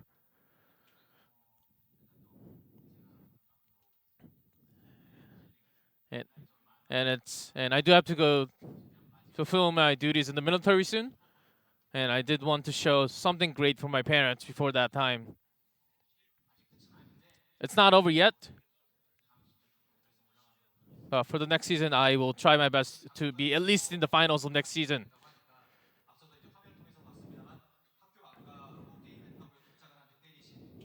We've seen that your parents have scolded you a lot for playing too much games when you're young. Yeah, my parents watched all the games, all the matches. I want to thank them once again. And I'm not really good at expressing all these things.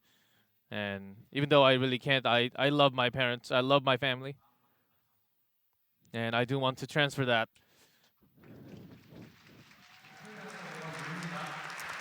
Yeah, you get better at it. You get better as you say those things all the time. And also, a shout out to your fans. Yeah, it's really cold today, and we have a lot of fans. Thank you, everyone, for coming out this far. And I think that was a great match. And I think I showed a really, really, really great match tonight. And I hope you guys keep on supporting for me and the game. And also, we have a lot of things that we want to talk about the game. Of course, I just had to steal your mic. I got one, so I'm okay.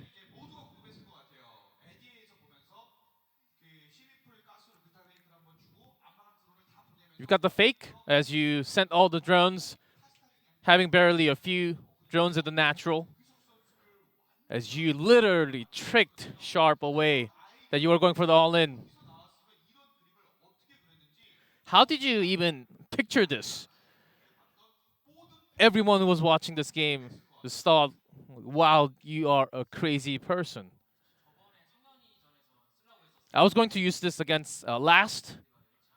Actually, didn't really get my chance to use it. And this is the build that Flash actually recommended me to use. You've told us a lot that Flash helped you a lot during your practice, and you have been blessed by the God Terran Flash himself.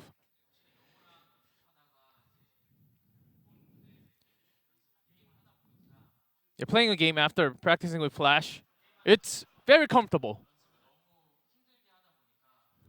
Having that many practices against Flash, I actually had a good time on stage. I think practicing a lot, preparing, especially against a Sharp tonight, I think I could really show that on stage. Now you're finally in the finals and you become the champion.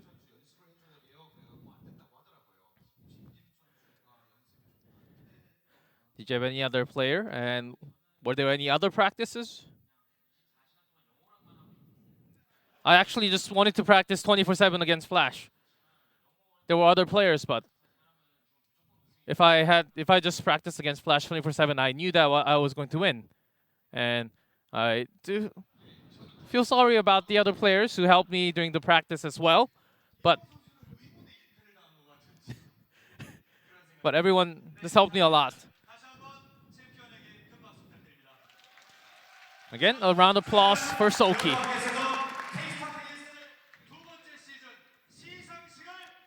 And with that, we will have the award ceremony coming right up.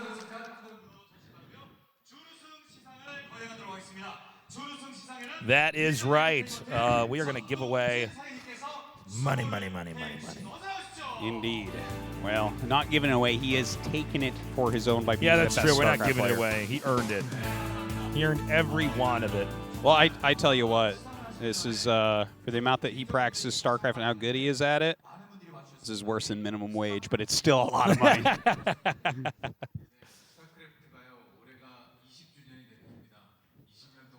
So this has just been an amazing season, Artosis. It has. It's been a Season 2 great year. killed Season 1. This was the best year for StarCraft ever. This is it.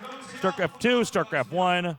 Yeah, jointly it was an amazing It's been year. incredible. So looking forward to next year, Tasteless. Yeah, just going to get better and better. Expect great things.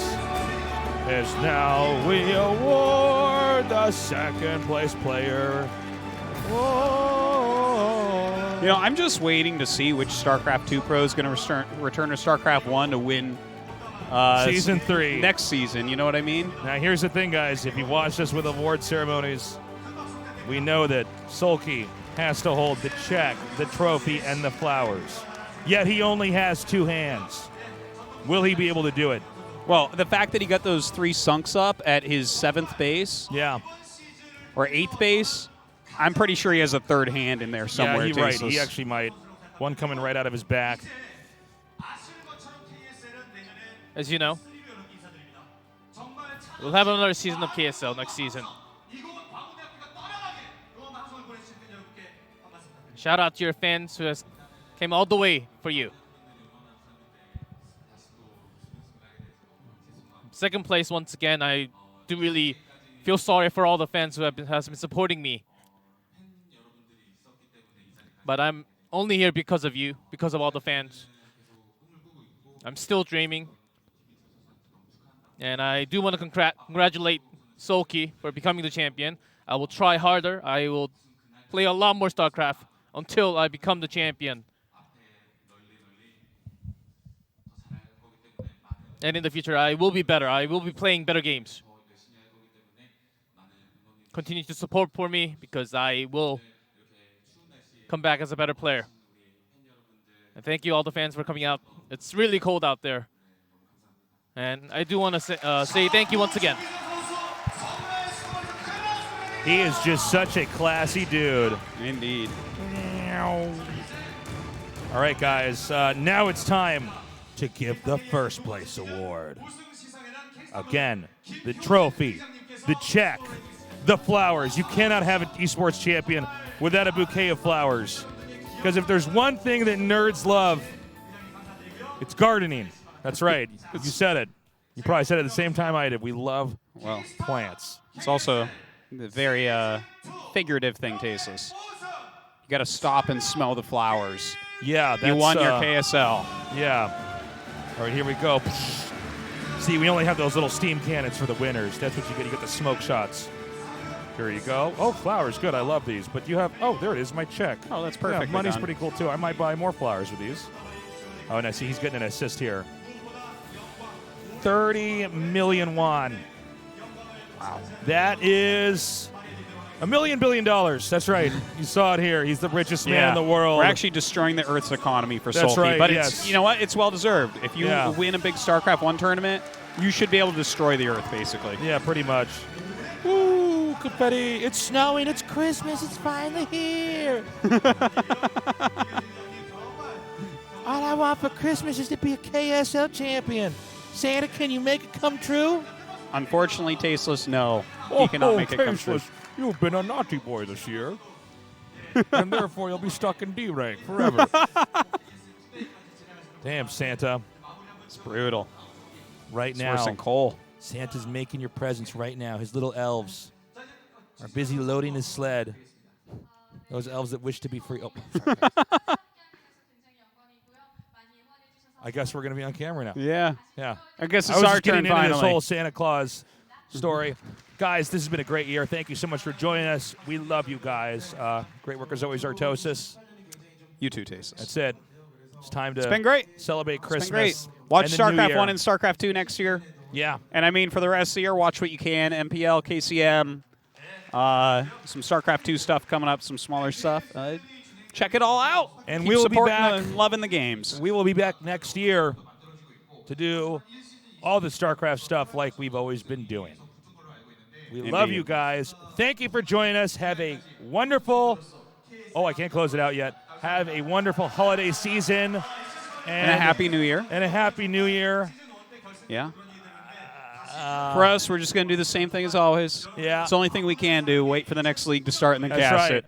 We will freeze ourselves and wait in stasis until it's time to thaw us and bring us out to cast more games. Yeah, we could cast a hell of a lot more, couldn't we? Wow.